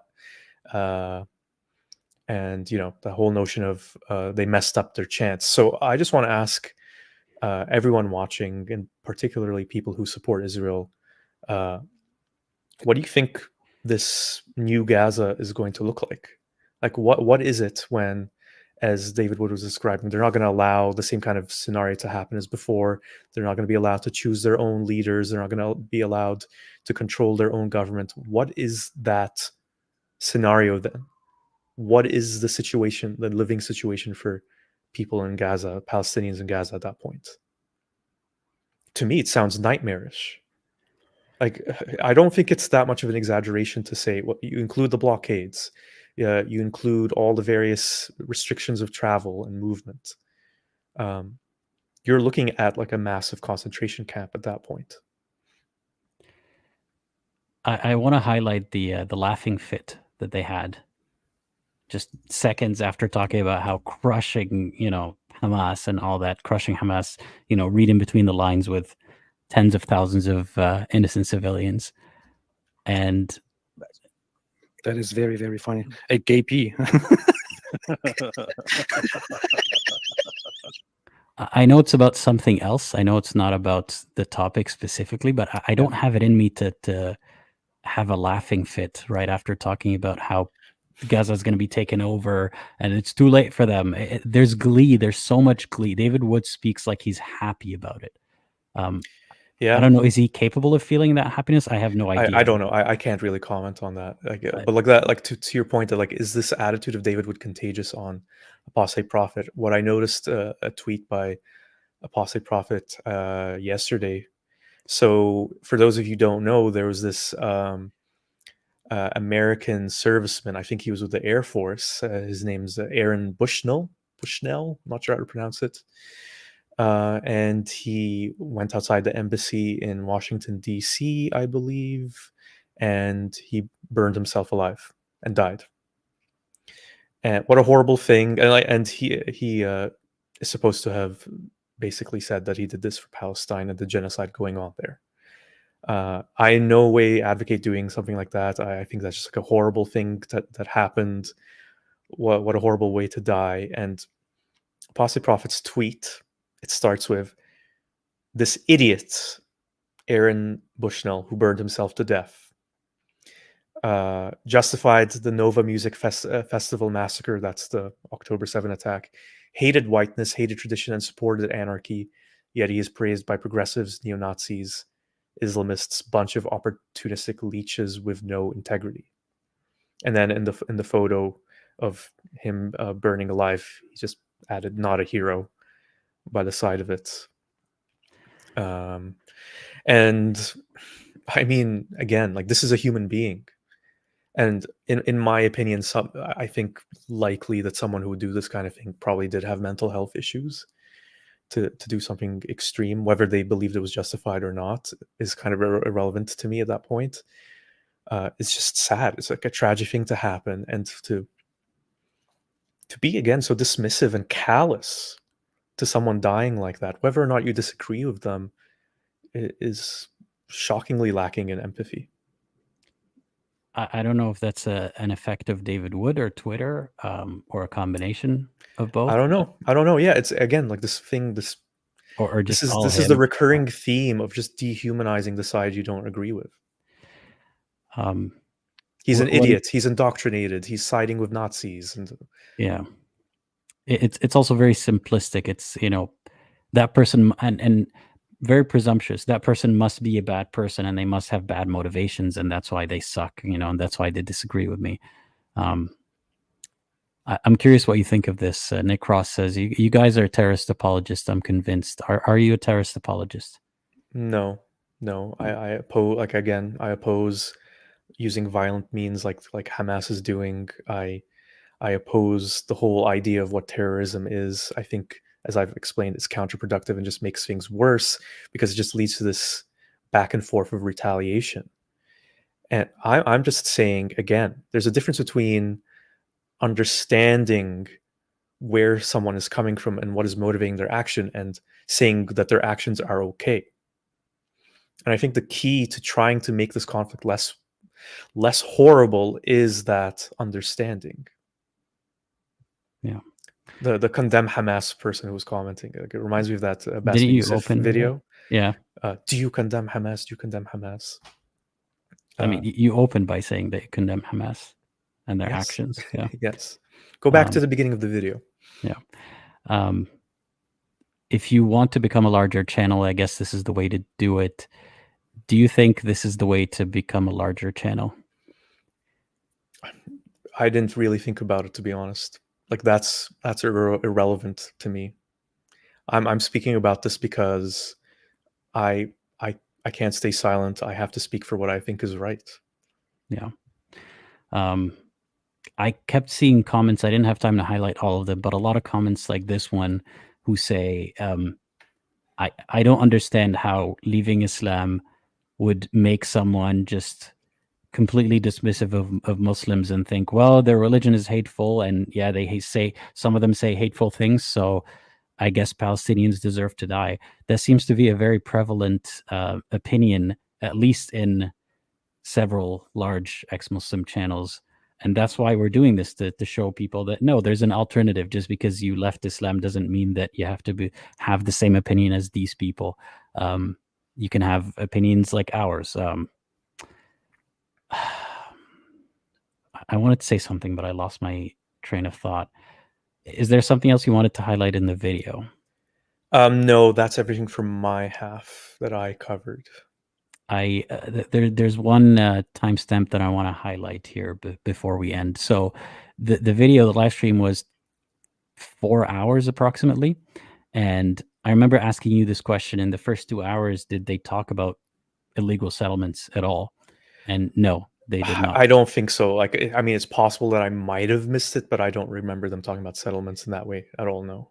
Yeah, and eventually they got to it when someone had a super chat about it.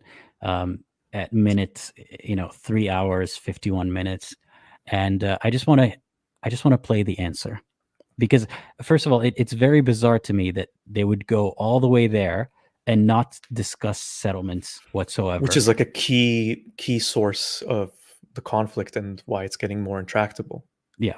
Well, now that I remember, like as we mentioned earlier, that one, the young Jewish Israeli waitress that AP talked to, and whose views he dismissed, they did mention that she was going to protests against the settlement, but they didn't comment on it. Mm-hmm. Let's hear what he has to say about settlements. One actual scholar against a fraud. Dislopol is not an apostate town. What do y'all think about the new and old Israeli settlements in the West Bank? Why are you making a super chat in Indian rupees and speaking like you're from the middle of the United States of America? Explain yourself, Sandman Delta 2000. What is this? What kind of perversion is this? What do I think of the Israeli settlements in the West Bank? I think lots of them are completely justified. Some of them might be too aggressive, others not. Okay, let's listen to that. I want to highlight his words exactly because I don't want to misquote him. What do I think of the Israeli settlements in the West Bank? I think lots of them are completely justified. Some of them might be too aggressive. Lots of them are completely justified. Some of them might be too aggressive. Listen to the use of language here. Others not. Consider, for example, others not. The whole Hebron. Like there's a settlement effort toward Hebron and around Hebron. Hebron was a Jewish city for millennia, for thousands of years, for centuries before the 1900s. In 1929, the Arab population in Hebron forced the Jewish population to flee Hebron. They killed lots of people, kicked out the rest, and they had to be removed, evacuated. Some of them came back later, and they were finally completely evacuated in the late 30s. And now there are efforts by the Jewish population to get back there. Do I think there are efforts by the Jewish population to get back there? Did you hear that? Mm-hmm. Efforts by the Jewish population to get back there. The wording of that really pisses me off. So violent displacement very often is worded as efforts by Jewish populations. Like every part of that wording is meant to legitimize the action of kicking people out of their home because their ancestors used to live there up until 100 years ago. Let me make sure I didn't miss any other part of the quote. that is not justified? I think it's completely justified. He thinks it's completely justified. And the way that the other side acts. Yeah. The way that the other side act. The other side, see, it's like it's one big side that he sees. Because there's Hamas, the Israelis can settle wherever they want. Also, their ancestors used to live there. Yeah, I have a kind of mixed view. And then David Wood has a gem to include here. But what do you think so far? I mean, it's one of those things where people's wording kind of reveals their bias, and that's, if you want a good example of that in the case of Apostate Prophet, it's right there. Again, just a really oversimplified, lacking in nuance observation of what's going on with the settlements. And by that same logic, I mean, AP lives in the US. If a Native American were to show up to his house and now a lot of the illegal settlers have guns. If he shows up with a gun or sticks or a bunch of his buddies and kicks him out, punches his wife, kicks him out, would he think that's justified? Because hey, for millennia, the Native Americans lived there. They were only displaced 200 years ago, or however old the U.S. is. I'm sorry, I don't remember. 1776? Yeah, 200 something years ago. Maybe even more recently than that. Is it completely justified? Maybe they're too aggressive, but is it completely justified? I don't think he would have that opinion. I don't know, but he's not here to ask him. Let's hear what David Wood has to add to that. News on this, guys. Keep in mind. So you have the West Bank and you have Gaza. Gaza is small. The West Bank is huge. The West Bank is a huge area. So there is room for various kinds of settlements and so on. I would say it depends on your perspective. Like I can totally wait. There's room for various kinds of settlements. Like we're talking about people being displaced from their land. And David Wood's point is basically it's a large land. They can afford to lose some of it. It's large. See saying, guys, you should not interfere with them over there. They need a place of their own. So stop settling over there. Just focus on Israel and on. That's as much as he's going to concede. Like maybe we'd say, hey guys, stop that. Developing some of the undeveloped areas within Israel. So I can see that. I can also totally see, guys, we're sick of this, and we gotta keep moving in. He can see it both ways. He can see, hey, we got to keep moving in. Like he's admitting right now that Israelis can take Palestinian land and it's fine because hey, they got to keep moving in. Biggest issue. So again, I can see it from both perspectives. My real issue is like the hypocrisy involved. Like whenever Muslims complain about settlements in the West Bank, I just want to ask, like, okay, so you're saying it's wrong and immoral to move into an area and keep moving into an area until you take over an area? You guys are saying that is wrong and immoral. Are you saying that? Because that's what you guys do everywhere. It's what you're doing everywhere you go. What you are condemning the Jews for doing is exactly what you guys are openly acknowledging that you're doing. So he doesn't really expand on who's you guys are doing everywhere, but is he saying that Muslims everywhere are taking over? Is he comparing immigration to illegal settlement? Like, is he comparing rising numbers of Muslims in whatever country to Jews displacing Palestinians because their ancestral land? My understanding was he meant it in the historical sense of like the Islamic conquests, but also the Islamic teaching of to conquer and spread Islam wherever you go. So you could interpret that to mean Muslims, moving into other parts of the world today. But my impression was he meant it more in that conquest kind of sense. Let's see. Maybe I'm missing something. In European countries, so. In European countries. Okay, hold up. No, it's not about Islamic conquests. Openly acknowledging that you're doing in European countries. So I'd like that to be brought up whenever the issue of the settlements comes. First of all, sir, that's called whataboutism.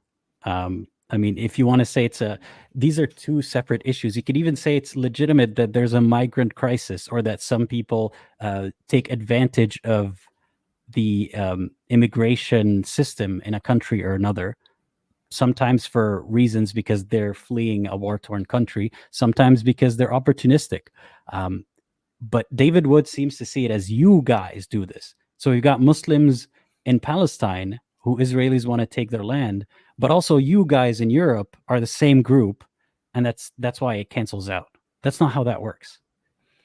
I mean, like overall, there is a tough, challenging point there. I mean, beyond like the contradiction, the hypocrisy of that, of who is like which human beings are entitled to a piece of land, who is the person who's originally supposed to have that land, how far do you go back?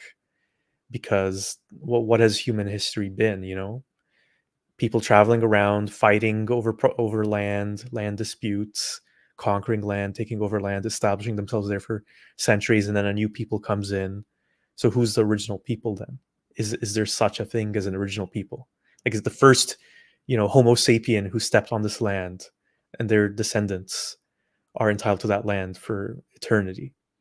when we're all coming from, you know, the same background. That's where you can kind of see how this whole notion of you know, divvying up land doesn't make sense in that way.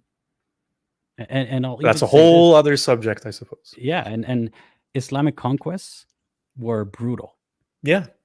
Like we say that openly, but we can't start going back and saying, well, the Muslims as a collective did this, you know, hundreds of years ago or 1,000 years ago or even 100 years ago, so therefore the Jews can then take over the land because that's how it works. At some point, it's generations past that, and we can acknowledge that it was horrifying and it was a crime, and we just don't continue doing that anymore. Yeah.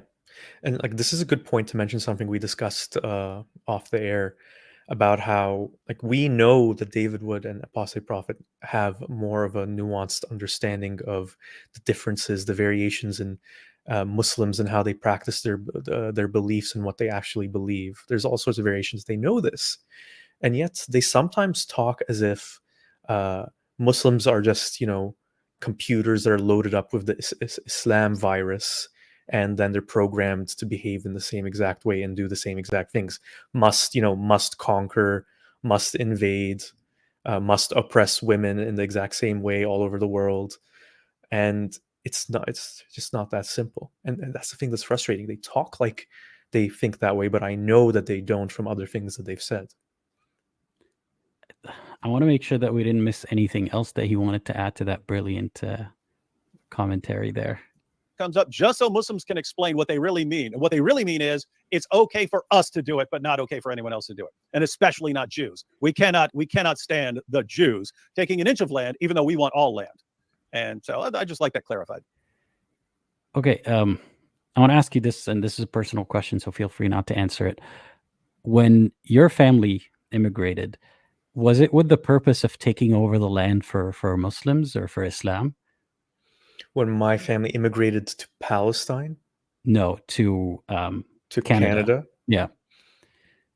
No, they just wanted to give my brother and I a better life, a better future than we would have if we stayed in the Middle East without a nation, because we were stateless.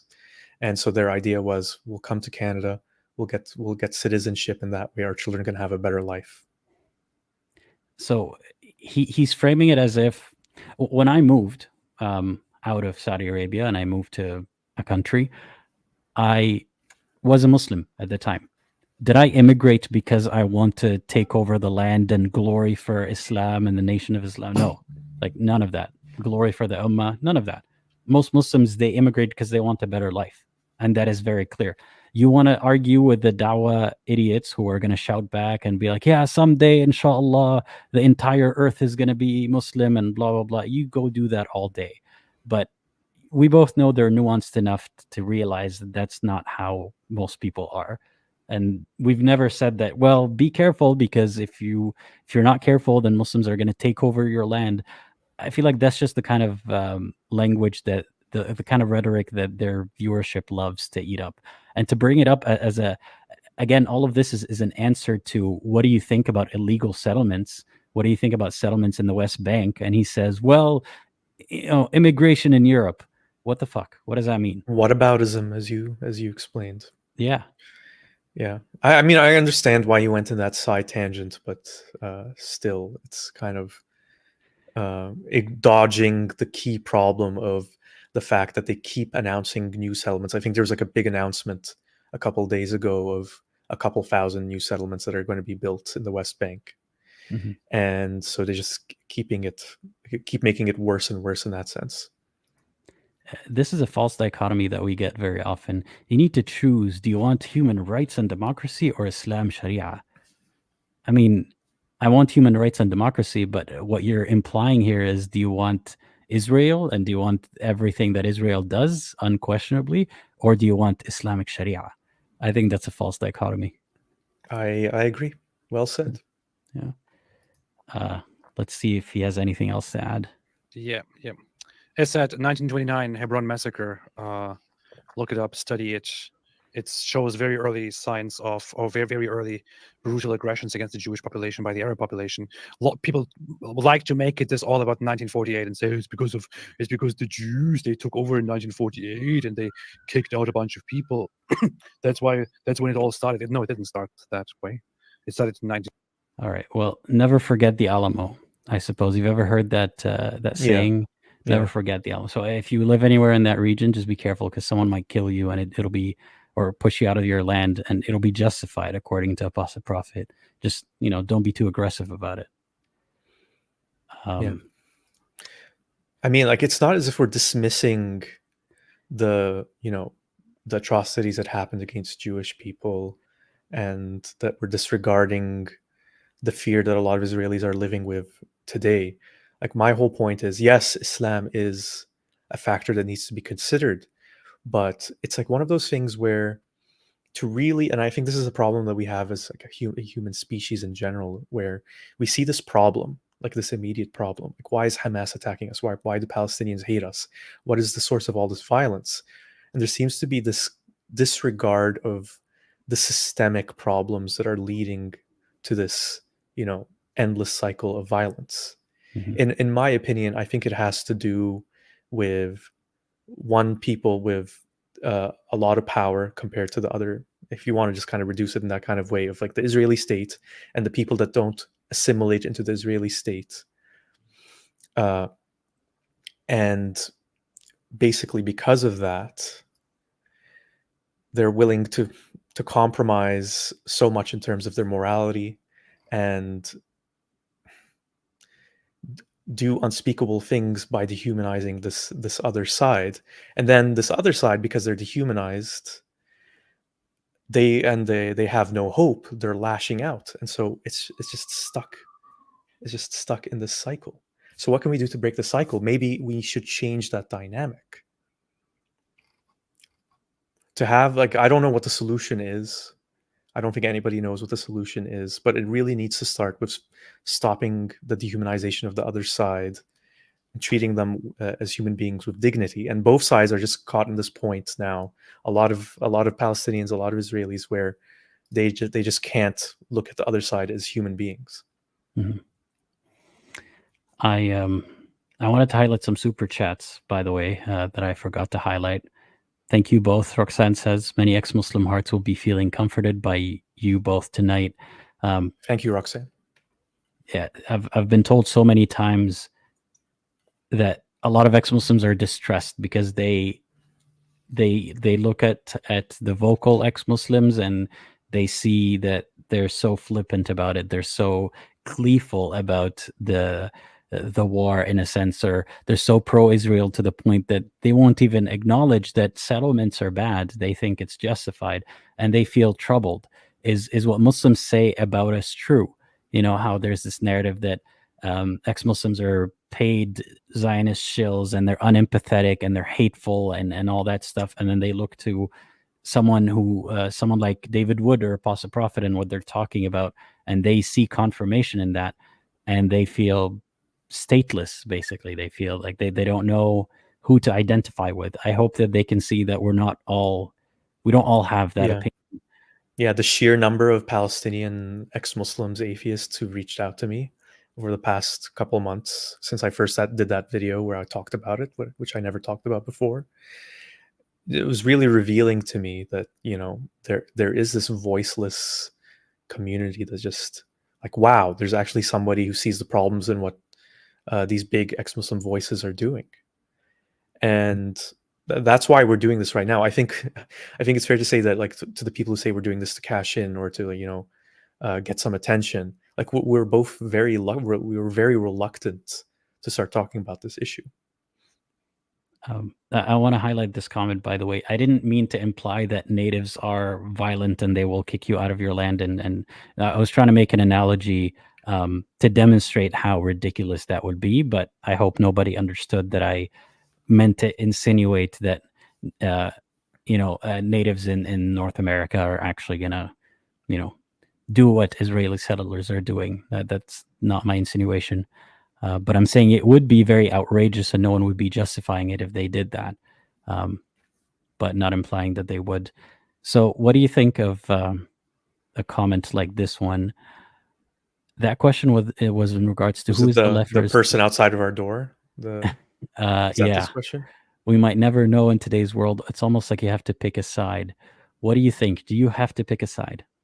No, I don't think you have to pick a side. So I saw many comments asking you, what would the solution be?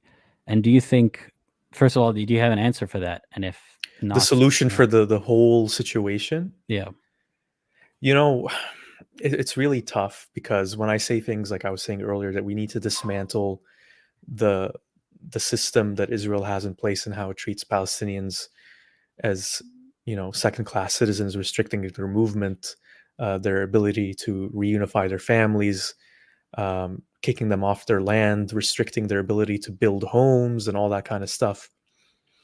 It feels kind of, in a way, ridiculous to argue for those things, because I doubt that the Israeli government, the Israeli state would ever want to start going down that path, because they'd be afraid of relinquishing control and fearing the repercussions of that, whether justified or not, like what those repercussions would be.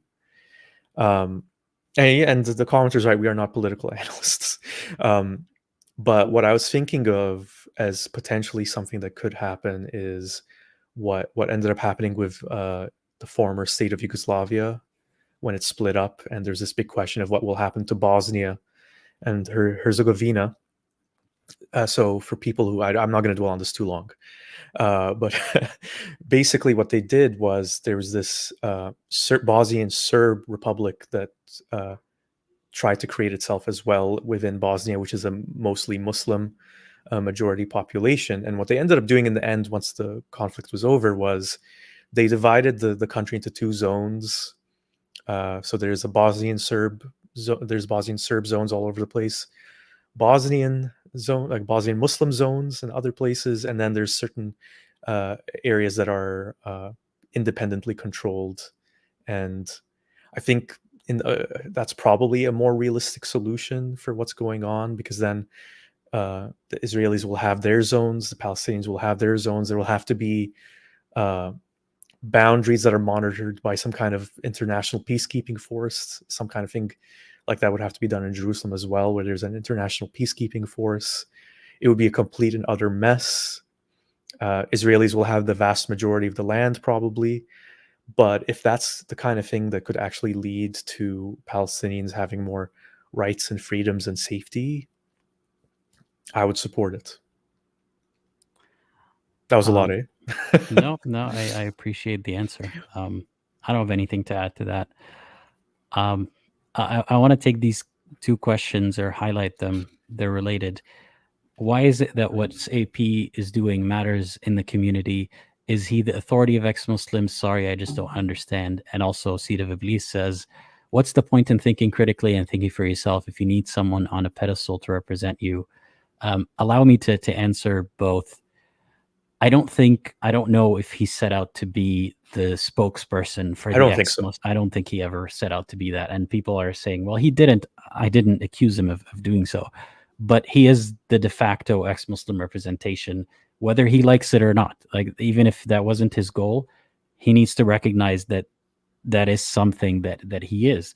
And there are people who, as much as I try to preach that they should think critically and think for themselves, a lot of people don't think critically about everything equally, including myself. We all have blind spots. So I imagine that there are a lot of people who thought critically about religion, and then past that point, they're tired of thinking critically, and they think, you know what? I trust this guy. He says to think critically. I'm going to adopt his view. And even though I don't encourage that, I know it's going to happen. So I know that there are people by proxy, basically by trusting in that AP did his thinking, did his critical thinking, and he seems like a wise person, or David Wood or whoever, they would adopt their opinion.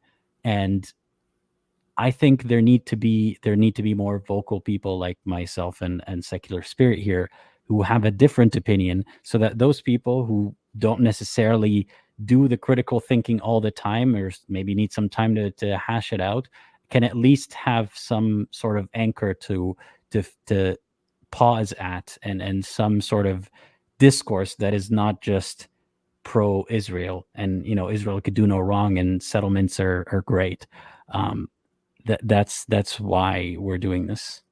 Yeah, I agree, and I'd add to me, it's not about personalities or representative ex-Muslims that we need to think of. Like that's not the way we need to think about this. It's more about what narratives are the dominant ones, and which narratives are the ones that people are most likely to see or more likely to see. And right now, the more likely narrative that people will see, whether they're Muslims or ex-Muslims or non-Muslims, especially in the space of YouTube, is the one that supports Israel and condemns Hamas and supports Israel in everything that it's doing, or most of the things that it's doing right now. And so that's the narrative that I want to challenge. I don't care if it's Apostate Prophet specifically or not. It's just that when he presents this narrative, it reaches more people. And by the way, I would say that we shouldn't put anyone on a pedestal. I think the whole notion of idolizing or putting someone on a pedestal is a source of a lot of problems just in general, whether it's social media influencer and lifestyle or whatever, or a personal fitness person or whatever it is, or like a movie star. Yeah. Do you have any closing thoughts? Anything you want to add? I wanted to talk about this movie. That might not surprise some of you who have been following me for a while know I'm a movie buff. I tend to mention movies. And when I was thinking about what to talk about for this live stream, I couldn't help but remember this Steven Spielberg movie. It's not one of his more well-known movies. It was a controversial movie when it came out. It came out in 2005. It's called Munich, and it's about the 1972 hostage situation where Arab terrorists abducted a group of Israeli athletes and killed a few of them. I'm not sure exactly how many they killed, but they killed at least one of them. And the movie talks about, explores the actions of the Israeli hitmen who went to track down the people responsible for that attack. And what was so fascinating to me as a Palestinian, as an Arab, and at the time still a Muslim, watching that movie, was how it explored the spiritual consequences, the moral consequences, the emotional consequences of going down that retribution path that was represented in those Israeli hitmen. And what I wanted to do was read a few excerpts from a review of that movie by a well-known movie reviewer. His name's David Edelstein. I'm not sure if he's Jewish, but the last name sounds like he might be Jewish. And I'll read it right here.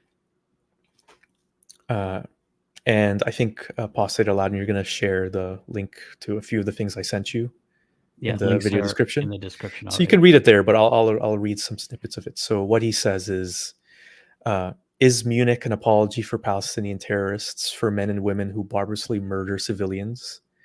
I don't consider a movie that assigns motives more complicated than pure evil to constitute an apology.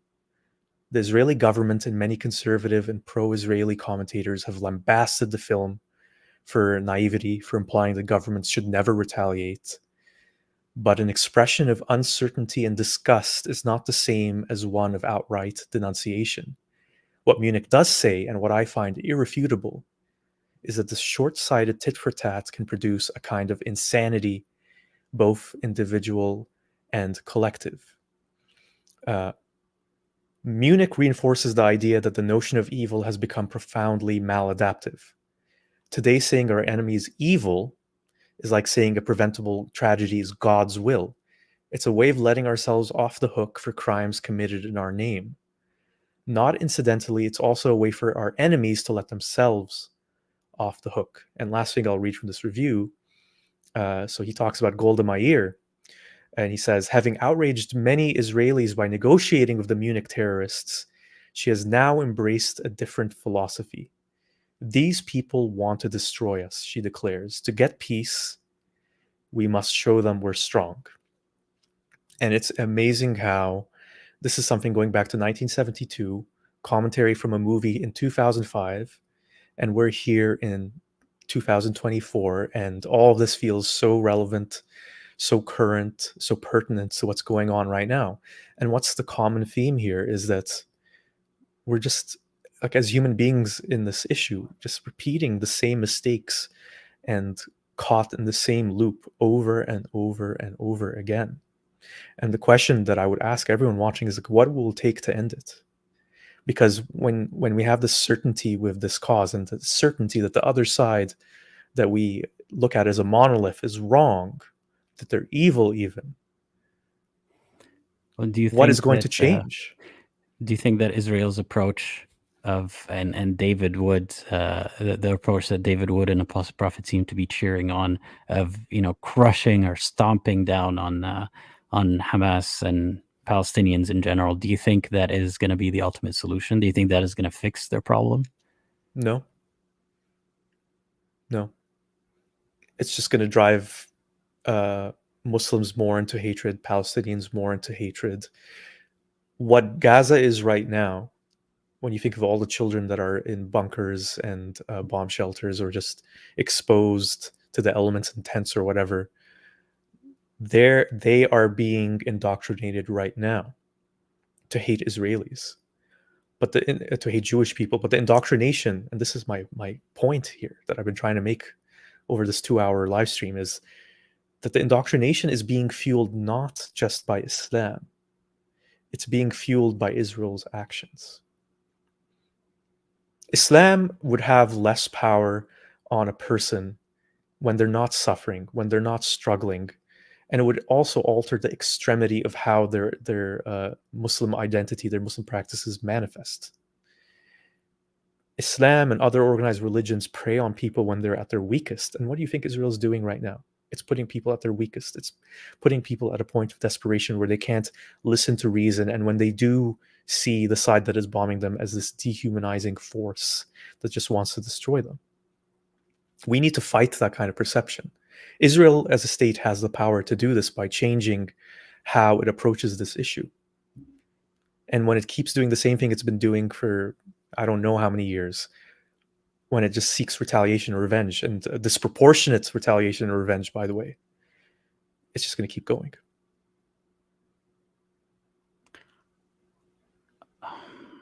Yeah, I'm trying to think of what else to say here. I want to make it crystal clear that neither of us denies that there is a lot of Jewish hatred among Muslims. That is, I've seen it, I've heard it, I've witnessed it. yeah. And that's something that alienates us even more. So as an ex-Muslim, it's not the end-all be-all of someone's identity. It's just one aspect, which is they don't believe in Islam anymore, or they don't identify with it or follow it. But then we're pulled from both sides, or repelled by both sides, or multiple sides. You have Muslims or Arabs who hate Jews, and they do not make a difference, or now they're starting to understand the difference between say a Zionist or an anti-Palestinian and just a person who is of Jewish ethnicity or faith. But often they don't make the distinction even. And we don't identify with that. And then there are ex-Muslims who are pro-Israel to such an alarming extent that we ask, what's going on here? It almost feels religious in a sense. They're so on board with everything Israel does. They don't see anything wrong with what Israel does, and it's scary, and we don't know where we fit in. I'm here to tell you that you don't have to fit in with one of these two camps, and neither of us is denying the vitriol or hatred or even hate crimes against Jewish people all around the world since October 7th. We don't want to sound because I get this from every side, from not just from, whether it be Israelis, whether it be Arabs, Muslims, Christians. Whenever you say something, they ask, so are you the polar opposite? So are you saying that you're okay with Jewish hate? So are you saying that there is no anti-Semitism among Muslims? No, we can acknowledge both things, but it doesn't merely just cancel things out. Just because there is anti-Semitism among Muslims doesn't mean, well, then, let's flatten Gaza because it's justified. So I hope we make that clear, that we're not denying the things that a lot of Jewish people are complaining about. But it's not a game of whataboutism, and it's not a game of, you did this, so I do that. So I don't know. Do you have anything to add? No, I think at this point I'd just be repeating myself. I guess I would just say to everyone watching to just remember the humanity of everyone, even the ones who believe, they believe in your destruction. Remember the humanity of the people around you who disagree with you. And I think by remembering that humanity, by understanding and empathizing, not agreeing, but understanding and empathizing, we can open the door to potential solutions, not just to this issue, but like to the other issues we face as a species. Yeah. Last thing I want to touch on, because I've heard this so many times that I feel a responsibility to relay it. So many people have told me, I found you through Apostate Prophet, or I used to watch Apostate Prophet, and now I can't stomach it anymore. So I guess this is I'm trying to reach out to Apostate Prophet here.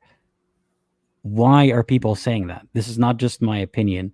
Why do so many ex-Muslims feel like you no longer, like I said, maybe you didn't set out to be their representative, but why do they feel distressed by your content? What have you been doing since October 7th? What is your goal here? Do you care? Do you not care that it is distressing a lot of ex-Muslims and alienating us even more and polarizing us? Do you not care that it's becoming more of an echo chamber and just a celebration of anti-Muslim hatred, basically? Despite the Apostate Prophet saying, yeah, I don't hate Muslims, I think there's a lot of flippant remarks and a lot of sentiments that seem to indicate at least a disdain for them. What happened? Or has it always been that way? I don't know. I just wanted to voice that concern from so many of us who no longer are able to watch his videos. Well said. I think we didn't get around to showing that BBC article that kind of summarizes the destruction of Gaza so far, but we can just link to it, I think. It is linked in the... Yeah, you can check it out there. Yeah. Yeah, do you have anything to add? No. You said it better than I could. Well, before I wrap up, I want to thank you for coming here to talk about this. I know it started as you were trying to share your thoughts in a private chat about this, and I thought, you know what, why not have this be a discussion that everyone else can partake in and witness as well? Yeah, I mean, it wasn't easy. Like, it still doesn't feel easy because I could already see the backlash from when I did my video on my channel talking about some of these things, and I knew it's like wading into something where you're gonna piss off pretty much different people on different sides.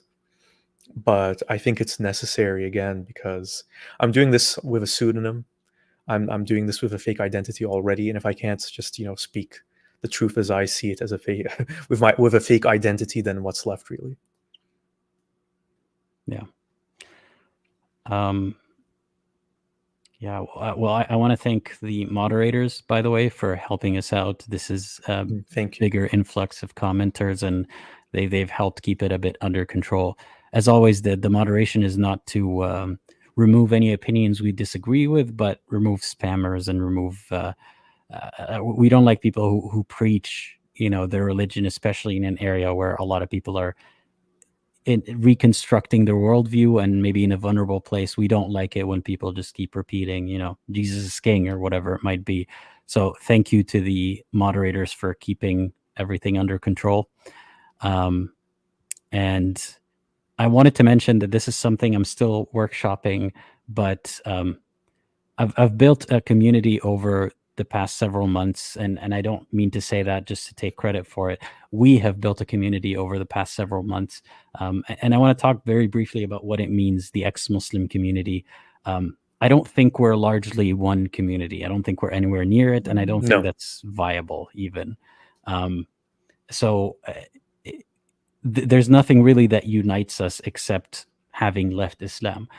I am trying to create a community on a smaller scale, and I hope to see many of those flourish around the world, not just ours, where where people can thrive and find community on a more manageable scale. I don't think that we can all be part of one community because we don't have a leader, we don't have a book to unite us, we don't have an ideology, but we can find pockets of spaces where we can share some sort of sense, shared identity or some sort of goal and discussion together. And our Discord server is one place where you could do that. All you got to do is become a member or a patron to the channel and link your Discord account, and you'll become a member.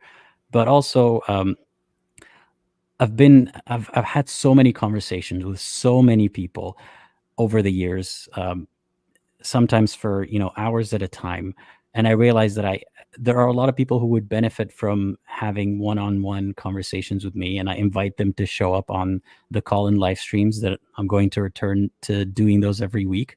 But if you would like to reach me more privately, you can join the Discord server, and there's chances to communicate there.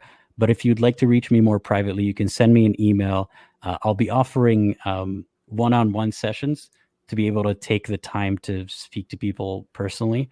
I am not a therapist or a counselor, nor do I ever claim to be one, but I understand that there is some room for that kind of conversation in people's lives where they would like to, for example, have that conversation on a live stream, but there isn't enough time during the call, or they don't want to talk publicly. It's not safe to talk publicly. So I am offering these sessions for those who need them. Do send me an email, and I'll be making an announcement about that soon. But if you would like to be part of the community, as you know, I would encourage you to be part of the Discord server first. Yeah, and I'm thankful again for you, Halim, for showing up today. Thanks. And Thanks for having me. yeah, and all the super chats. It's been very, very generous. I appreciate it a lot. Dill Pickle says, thank you for having this discussion in public. I really appreciate the nuance you both provide. I appreciate that. And one more, KK. This was a hard conversation, especially with the dismissal and gaslighting that comes with it. Yeah, and I know there will be more heat in the days to come, but that's okay. And I'm sure there will be follow-up conversations as well. Yeah, so thanks everyone again for joining. And I want to thank all the members, patrons, and donors for this, for always supporting us. And I'm hiding my face behind their names. And as always, think critically and think for yourself.